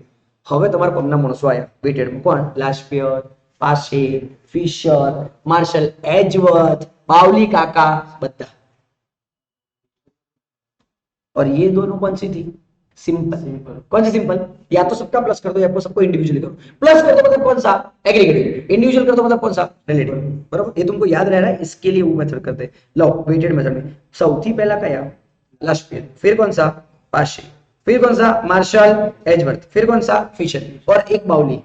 आई ऑफ बी बराबर लास्पियर प्लस पाशे डिवाइड बाय, बराबर। मैं लिखा देता हूं, ये लिखा देता हूं, पूरी की पूरी फॉर्मूला एक साथ लिखवा देता हूं, बराबर। ठीक है डन। अब ये सब तुमको समझाने की जरूरत नहीं है। ध्यान रखना कि આપણે બચપનમાં ધોરણ 12 ની અંદર मैं खाली एक बहुत इंपॉर्टेंट नोट लिखवाने वाला हूँ। एक अपन पढ़ते थे फिक्स बेस इंडेक्स नंबर और एक अपन बोलते थे चेन बेस इंडेक्स नंबर, बराबर। આને કહેવાય અચલ આધારની રીત ગુજરાતીમાં, આને કહેવાય પરંપરિત આધારની રીત, बराबर। बट सीए फाउंडेशन में फिक्स को बोला गया है चेन बेस मेथड और चेन को बोला गया है ना वे चौथी फिक्स बेस, इसको बोला गया है लिंक रिलेटिव। क्या बोला गया है? तो याद रखवा, स्क्रीनशॉट ले लो, समझ लो। कभी भी तुमको लिंक बोले तो समझे नो एक लिंक बीजा साथे जोड़ाયેલી અને ચેન માં બી શું હોય? Current year divide by previous year. પણ આ લોકો ફિક્સ ને શું કે ખબર है? चेन, बराबर। देख लेते हैं, कोई टेंशन नहीं। बताओ, सुनना अच्छे से। मैंने क्या बोला? चेन को ये लोग क्या बोलते हैं? नहीं, चेन को बोलते हैं क्या? Link relative. लेकिन फिक्स को क्या बोलते हैं? चेन। ध्यान से सांभळજો, ऑब्जर्वेशन कर लेजो। अब भी हाल બધું क्लियर થઈ જશે। कैलकुलेटर તમારી પાસે? अच्छा सुनो, 60 बाय 50 into 100, आंसर क्या है? 120 और 120। फिक्स में अपन क्या करते हैं? सुनना, 12th स्टैंडर्ड में फिक्स में अपन क्या करते हैं? This divide 50, this divide 50, this divide 50, ये फिक्स होता है ना, ये फिक्स होता है ना। अपन उसको क्या बोलेंगे भाई? चेन। ट्राई करके देख लो, ट्राई करके देख लो। 82 डिवाइड बाय 50 क्या आंसर आया? आया कि नहीं आया? अच्छा ये कर लो, 90 डिवाइड बाय 50 मतलब आ रहा है कि नहीं आ रहा आंसर? मतलब अपन फिक्स को बोलते, अब इस बार अपन इस चैप्टर के अंदर फिक्स को बोलेंगे चेन और चेन को बोलेंगे लिंक। क्या बोलेंगे? लो आइए बैठो, 65 डिवाइड बाय 62 आवजो। अच्छा 70 डिवाइड बाय 65 आवजो। आ रहा आंसर? अच्छा 82 डिवाइड बाय 78 आओ तो। आ रहा है ना आंसर? वैसा बोल रहा हूं। अब खाली सिर्फ यही बात याद रखो, कभी भी तुमको ऐसा बोले कि लिंक रिलेटिव तो क्या फाइंड करने का? चेन। कोई तुमको बोले चेन तो क्या फाइंड करने का? फिक्स, बस। अच्छा कन्वर्जन पता है? ऐसा कन्वर्जन होता था, conversion from chain base method to fix base और fix base method to chain. अभी फिक्स से चेन में जाने में कोई प्रॉब्लम नहीं है, बट चेन में से फिक्स में जाने में एक बड़ी फॉर्मूला थी, पता है? Chain base index number of current year into fix base index number of previous year into 100। बस यही चीज है। आ जाओ आ जाओ आ जाओ, यही चीज है। बताओ क्या? Link relative of current year and chain relative of previous year divide by 100। बस अपने 12th स्टैंडर्ड को याद करो, भगवान का नाम लो और आगे बढ़ो। अब जहां जहां प्राइस है एनी जगह શું कर देवानो? क्यू। तो એને કહેવાય क्वांटिटी इंडेक्स नंबर। बोलो हाँ के ना? बराबर, चैप्टर खत्म हो गया। लेकिन याद रखना है कि इसमें अपन ने दो चीज, हाँ ये फॉर्मूला याद रखना। कौन सी? Shifted price index number. ऐसा होता है भाई, सुनो, ऐसा होता है कि 1998 की जो 1980 की जो वैल्यू है ना, उसका इंडेक्स नंबर कितना आ रहा है? 100। इसका मतलब इसको कहेंगे हम बेस ईयर। क्या कहेंगे? क्योंकि बेस ईयर का इंडेक्स नंबर हमेशा कितना होता है? 100। 1981 का इंडेक्स नंबर कितना लिख रहे हैं? 104। मतलब ऐसा चिल्ला के अपन कह सकते हैं कि there is a increase of 4%। बोलो हाँ के ना? अच्छा यहाँ का आंसर है 107, तो मतलब देयर इज इंक्रीज ऑफ 7। लेकिन एज कंपेयर टू 1980 इसका आंसर है 170, मतलब there is increase of 17% as compare to 1980। પણ ભાઈ હવે તો હું 1991 ની છું, હજુ બી હું કમ્પેરિઝન 1980 થી કરું, હવે તો હું મોટો થઈ ગયો। समझ आ रहा है? तो बेस भी तुमको 1980 से चेंज करना पड़ेगा। बेस जो 98 उसको चेंज करो, उसको बोलते हैं शिफ्ट ऑफ बेस। बेस को क्या किया आपने? शिफ्ट किया। यार ईयर आगे जाएंगे तो आज હું કમ્પેરિઝન 2024 કે 23 સાથે કરું તો ચાલે, પણ 1995 के साथ करूं तो ना चले। એટલે बेस मारे गया वर्षનો के 5 वर्ष पहलाનો લેવો પડે, तो उसको बोलते हैं शिफ्टिंग ऑफ बेस। अब कैसे करने का सुनो अच्छे से। अब मुझे 1991 का इंडेक्स नंबर फाइंड करना है, लेकिन बेस 1980 नहीं लेना है। 80 लिया तो मेरा आंसर क्या आ रहा था? 147। अब मुझे बेस लेना है उसके आगे वाला सर, मतलब अब से मेरा बेस यही है 1990। तो कैसे सॉल्व करने का? 147 डिवाइड बाय 140 इंटू 100 करके देख लो, चेक करके देख लो। 147 डिवाइड बाय 140 इंटू 100 आ गया। मतलब हमने बेस कर दिया चेंज, बेस कर दिया शिफ्ट, इसको बोलते हैं शिफ्टिंग ऑफ बेस। अच्छा वापिस 140 डिवाइड बाय 140 इंटू 100 आंसर 100 है ना? अच्छा इधर इधर 131 डिवाइड बाय 140, तो बेस ये है। अरे आ रहा है कि नहीं आ रहा है? अच्छा इधर 115 डिवाइड बाय 140 ફિક્સ બેસ લઈ જ લેવાનો, બેસ ચેન્જ કરી નાખવાનો, એટલે ઉપરથી બેસ આપણે નીચે લઈ લીધા। એક્ઝેક્ટલી એ જ કરવાનું। પણ આપણે શું કર્યું? ત્યારે તો આપણને ફિક્સ બેસ ખબર હતી, मतलब वी नो कि हमें इसके साथ कंपैरिजन करना है। यहाँ पे हमको बेस पता नहीं है तो हमने बेस को शिफ्ट कर लिया। तो जिसको शिफ्ट करें उसको हमेशा नीचे रख देने का। बराबर। हमने क्या दे दिया 117 डिवाइड बाय 140 इंटू 100। तो 117 मतलब करंट, 140 मतलब जिसका तुमने चेंज किया है वो इंटू 100। इधर आओ देखना, original price index number divide by price index number of the year which has to be shifted, ज्યાં शिफ्ट કરવાનું છે ઇન્ટુ 100। તો તમારા માટે કંઈક નવું રહે નહીં, બરોબર। રિફ્લેક્ટેડ વેલ્યू ખાલી याद रखना, current value divide by price index number of current year. Current value 50 की हो, इंडेक्स नंबर तुम्हारा 150 का हो, तो डिफ्लेक्टेड वैल्यू तुम काउंट कर सकते हो। आइडिया आ रहा है कि नहीं आ रहा है, बराबर। बस ये खाली फॉर्मूला याद रखने के लिए है। अगेन डिफ्लेक्टेड वैल्यू मतलब, डिफ्लेक्टेड वैल्यू मतलब क्या, current value divide by price index number of current year, जो उस साल का हो उस साल का, बराबर। डन। अब आया तुम्हारा फेवरेट, बताओ टेस्ट ऑफ बड़ी क्वेश्चन। जब भी इंडेक्स नंबर को चेक करना होगा कौन सबसे बेस्ट है, किससे सबसे पार किया है, तो टेस्ट होते हैं, 4 टेस्ट में से निकलना पड़ता है। पहला यूनिट टेस्ट, क्या कहता है, कोई भी यूनिट होवो જોઈએ नहीं, किसी should be independent of unit, ये हाईलाइट कर लो। मतलब लाशपेयर, पाशे, फिशर, किसी का भी कोई यूनिट नहीं है, मतलब सब ने इस टेस्ट को पास कर दिया है और सब लोग हो गए हैं पास, और उसको बोलते हैं सक्सेसफुल, बराबर। सक्सेसफुल जो आपके रिजल्ट के ऊपर लिखा हुआ होना चाहिए। ऐसा पॉइंट मत करो सवाल सवाल। चलो time reversal test. Time reversal test मतलब कहता है कि टाइम को रिवर्स कर दो। टाइम मतलब P1 की जगह P0 कर दो और P0 की जगह P। अच्छा, तो ये हो जाएगा इंडेक्स नंबर ऑफ 1 ऑन 0, और ये इंडेक्स नंबर हो जाएगा 0 on index number of 1995 to 1980, index number of 1980 to 1995। इन दोनों का मल्टीप्लीकेशन अगर तुम्हारा 1 आ रहा है तो तुम्हारा टाइम रिवर्सल टेस्ट हो रहा है। बोलो हाँ के ना। हाँ, तो इसका मतलब ये हमें लास्ट पेयर भी नहीं दे रहा है, ये हमें पास भी नहीं दे रहा है, ये कौन दे रहा है, फिशर, बराबर। अभी एक्सप्रेशन की जरूरत नहीं है, तुमको सिर्फ रिवीजन करना है, बराबर। तो time reversal test is satisfied by what, Fisher and हाँ यस मार्शल एजवर्थ, क्योंकि वहां पे तो Q1 और Q0 की जगह Q0 और Q1 का तो कोई फर्क पड़ता, समझो समझो, वो बाजू रखे ना कुछ, बराबर। चलो नेक्स्ट, उसके बाद अब कौन सा टेस्ट आएगा, ફેક્ટર રિવર્સલ ટેસ્ટ। पता है ફેક્ટર રિવર્સલ क्या कहता है कि તમે પ્રાઇસ અને ક્વોન્ટિટીનો મલ્ટીપ્લિકેશન કરો ને તો મને વેલ્યુ મળવી જોઈએ। હવે વેલ્યુ કોણ આપે છે, ખાલી ફિશર। કોણ આપે છે, ખાલી ફિશર। आओ सुनना, अपन ने टाइम रिवर्सल में क्या लिखा, P10 into P01 is equals to 1, इसको बोलते हैं टाइम रिवर्सल। मतलब इसका बेस हमने 0 लिया और 0 का बेस क्या लिया। फैक्टर रिवर्सल क्या कहता है, P10 इंटू Q10 बराबर V10। समझ आ रहा है, प्राइस और क्वांटिटी का मल्टीप्लिकेशन वैल्यू होना चाहिए, मतलब P1 Q1 बराबर B1 होना चाहिए और P0 Q0 बराबर B0 होना चाहिए। तुमको समझ में आ रही है ये वाली बात, इसको बोलते हैं फैक्टर रिवर्सल टेस्ट, बराबर। डन। अच्छा, तो factor reversal is satisfied by कौन, फिशर महाशय। बोलो हो जाएगा कि नहीं हो जाएगा। But last test which is called circular test, जो लास्ट पेयर भी पास नहीं करता, पाशे भी पास नहीं करता और फिशर भी पास नहीं करता। तो पास कौन करता है, the simple geometric mean, simple geometric mean of price relative. Price relative को अपन बोलते हैं P1 by P0 इंटू 100, उसका जियोमेट्रिक मीन, जितने भी आइटम्स हो उनका जियोमेट्रिक मीन, ये पास करता है किसको, सर्कुलर टेस्ट को। सर्कुलर टेस्ट सर होता क्या है, टाइम रिवर्सल टेस्ट का एक्सटेंशन। सुनना, क्या, टाइम रिवर्सल टेस्ट का एक्सटेंशन, मतलब index number of 110 into index number of 211 into index number of 210। if a is equals to b is equals to c, then a is equals to Natu का kind भागा, याद आ रहा है। अब सुनो सुनो अच्छे से सुनना और समझना। It is concern with the measurement of price changes over a period of years. कभी बहुत सारे इयर्स में प्राइस चेंजेस होती रहती है ना, तो अपन शिफ्ट करते हैं, बेस को चेंज करते हैं। अभी अपन ने चेंज किया था, पता ना 1990 को शिफ्ट बेस चेंज किया था। अरे अभी तो किया था, हाँ वैसा। तो ध्यान से सुनना, शिफ्टिंग ऑफ बेस, ये आइडिया आ गया।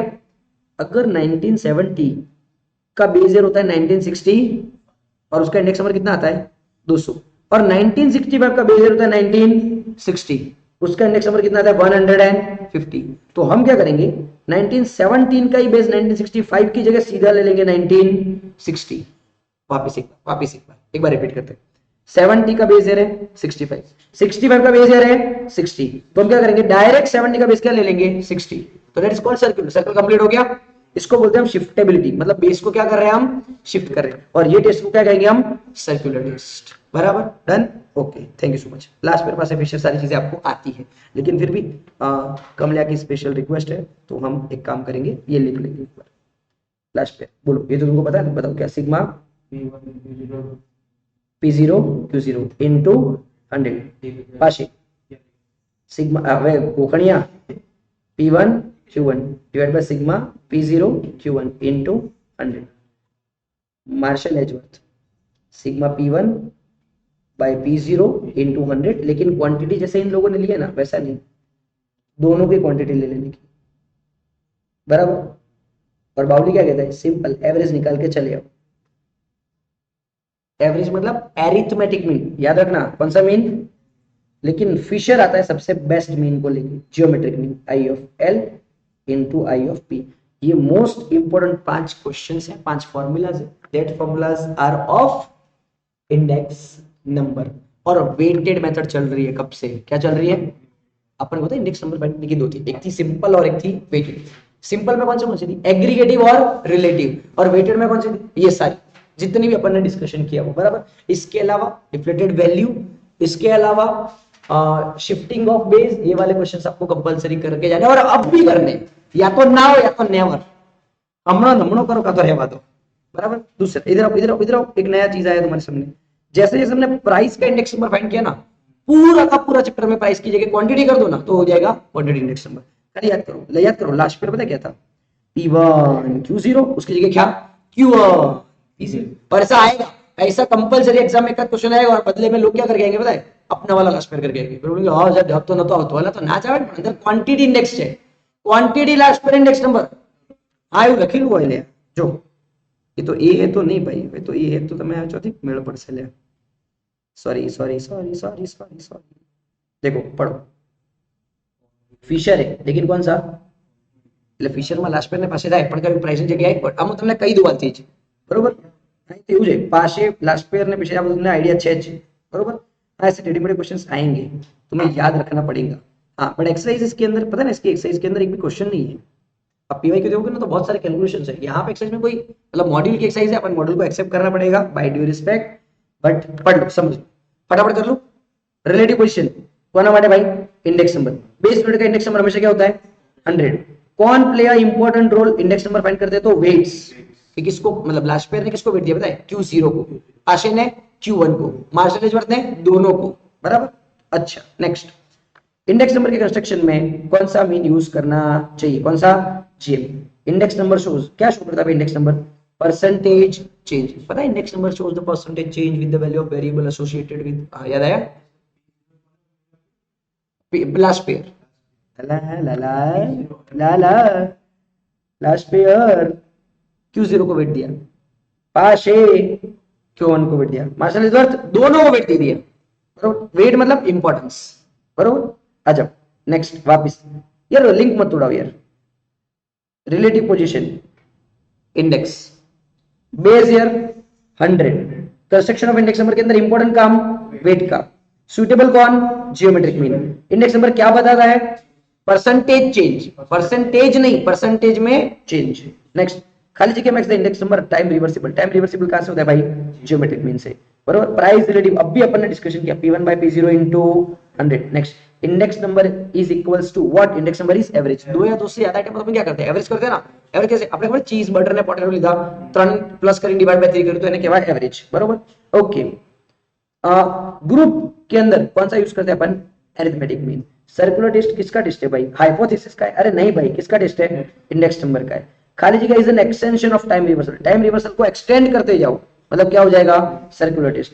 अच्छा ये आया तुम्हारा फेवरेट, ये हाँ ये वाला चीज अपन ने डिस्कस किया या नहीं, कि ना तो लास्ट पेयर, ना तो पाशे, ना तो फिशर, सर्कुलर टेस्ट को कोई सेटिस्फाई नहीं करता, लेकिन कौन करता है, geometric mean of price relative, या तो वेटेड एग्रीगेटिव, बराबर। इधर आओ, इधर आओ, इधर आओ, क्वेश्चन आया, बताओ क्या, weighted geometric mean of price relative satisfy कौन सा भाई, circular test.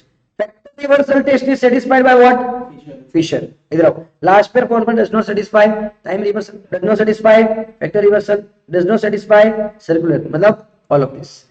Ratio of an averages of ratio express as percentage is called as index number. अभी देखो रेशियो का मतलब होता है P1 by P0 into 100, इन सारे का एवरेज, तो इसको ही तो अपन क्या बोलते हैं, इंडेक्स नंबर, बराबर।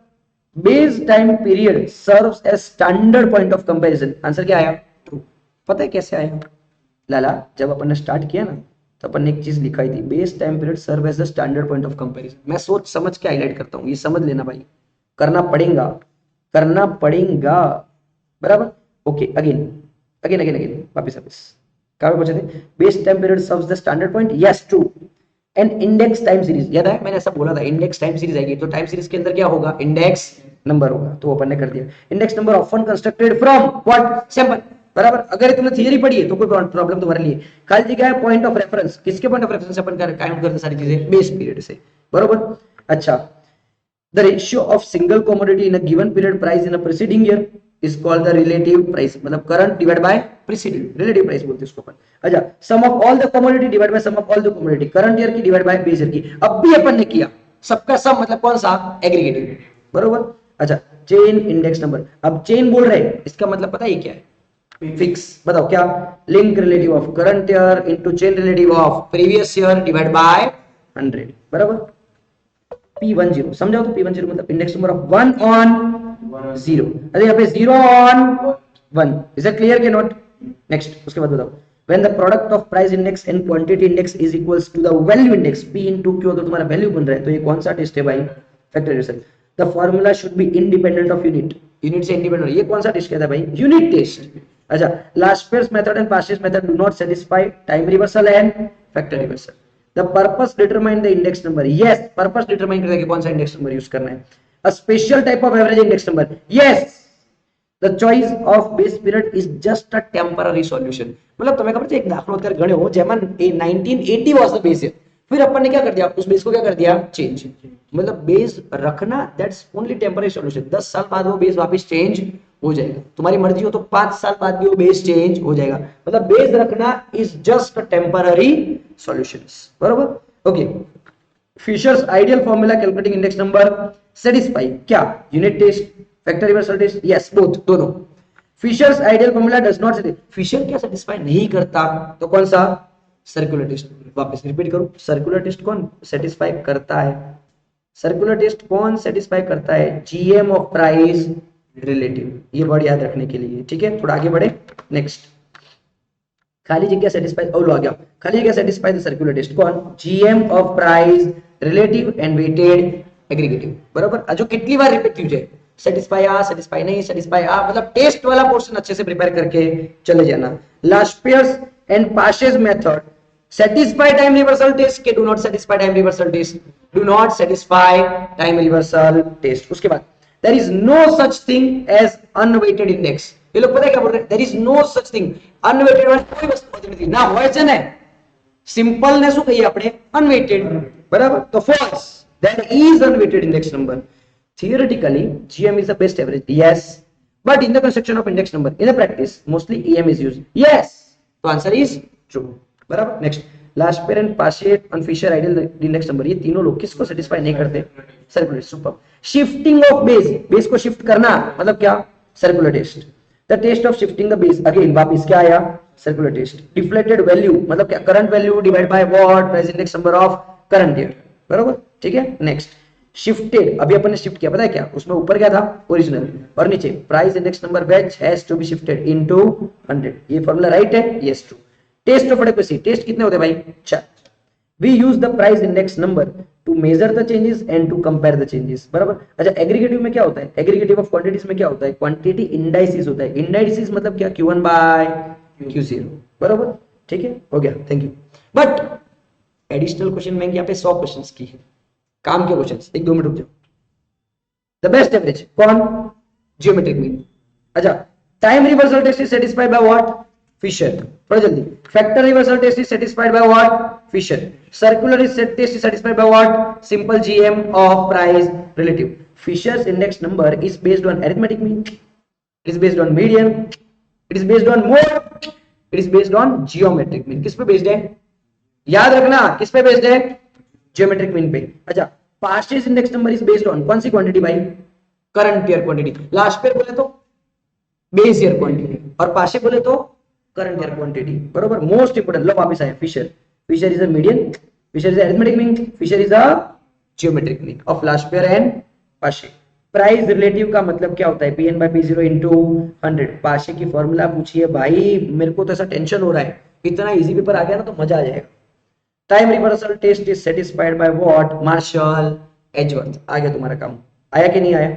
Cost of living index number, धोरण 12, जीवन निर्वाह खर्चों सूचकांक, ग्लासपेयर का इंडेक्स नंबर। भाई इतना तो तुम जितना करते जाओगे उतना कम है, बराबर। तो अंदर कुछ कुछ जो इंपॉर्टेंट क्वेश्चंस थे वो मैंने सॉल्व करके रख दिए, ये फाइल आपको शेयर कर दी जाएगी। Thank you so much. Almost हमने प्रोबेबिलिटी को छोड़ के सारी थियरी एक बार कर ली है, ठीक है। आप अच्छे से तैयारी कीजिए और अपने आप पे विश्वास रखिए। सारी थियरी हो जाने के बाद मुझे ऐसा लगता है कि 20-25 मार्क्स का काम आपका हो गया है, क्योंकि अपन ने थोड़े थोड़े फॉर्मूलाज में डिस्कशन यहाँ पे किए हैं, थोड़े थोड़े एग्जांपल्स भी किए हैं। घर जाइए, मस्त प्रैक्टिस कीजिए। You are the best, you are the best and you will do the best. Thank you so much.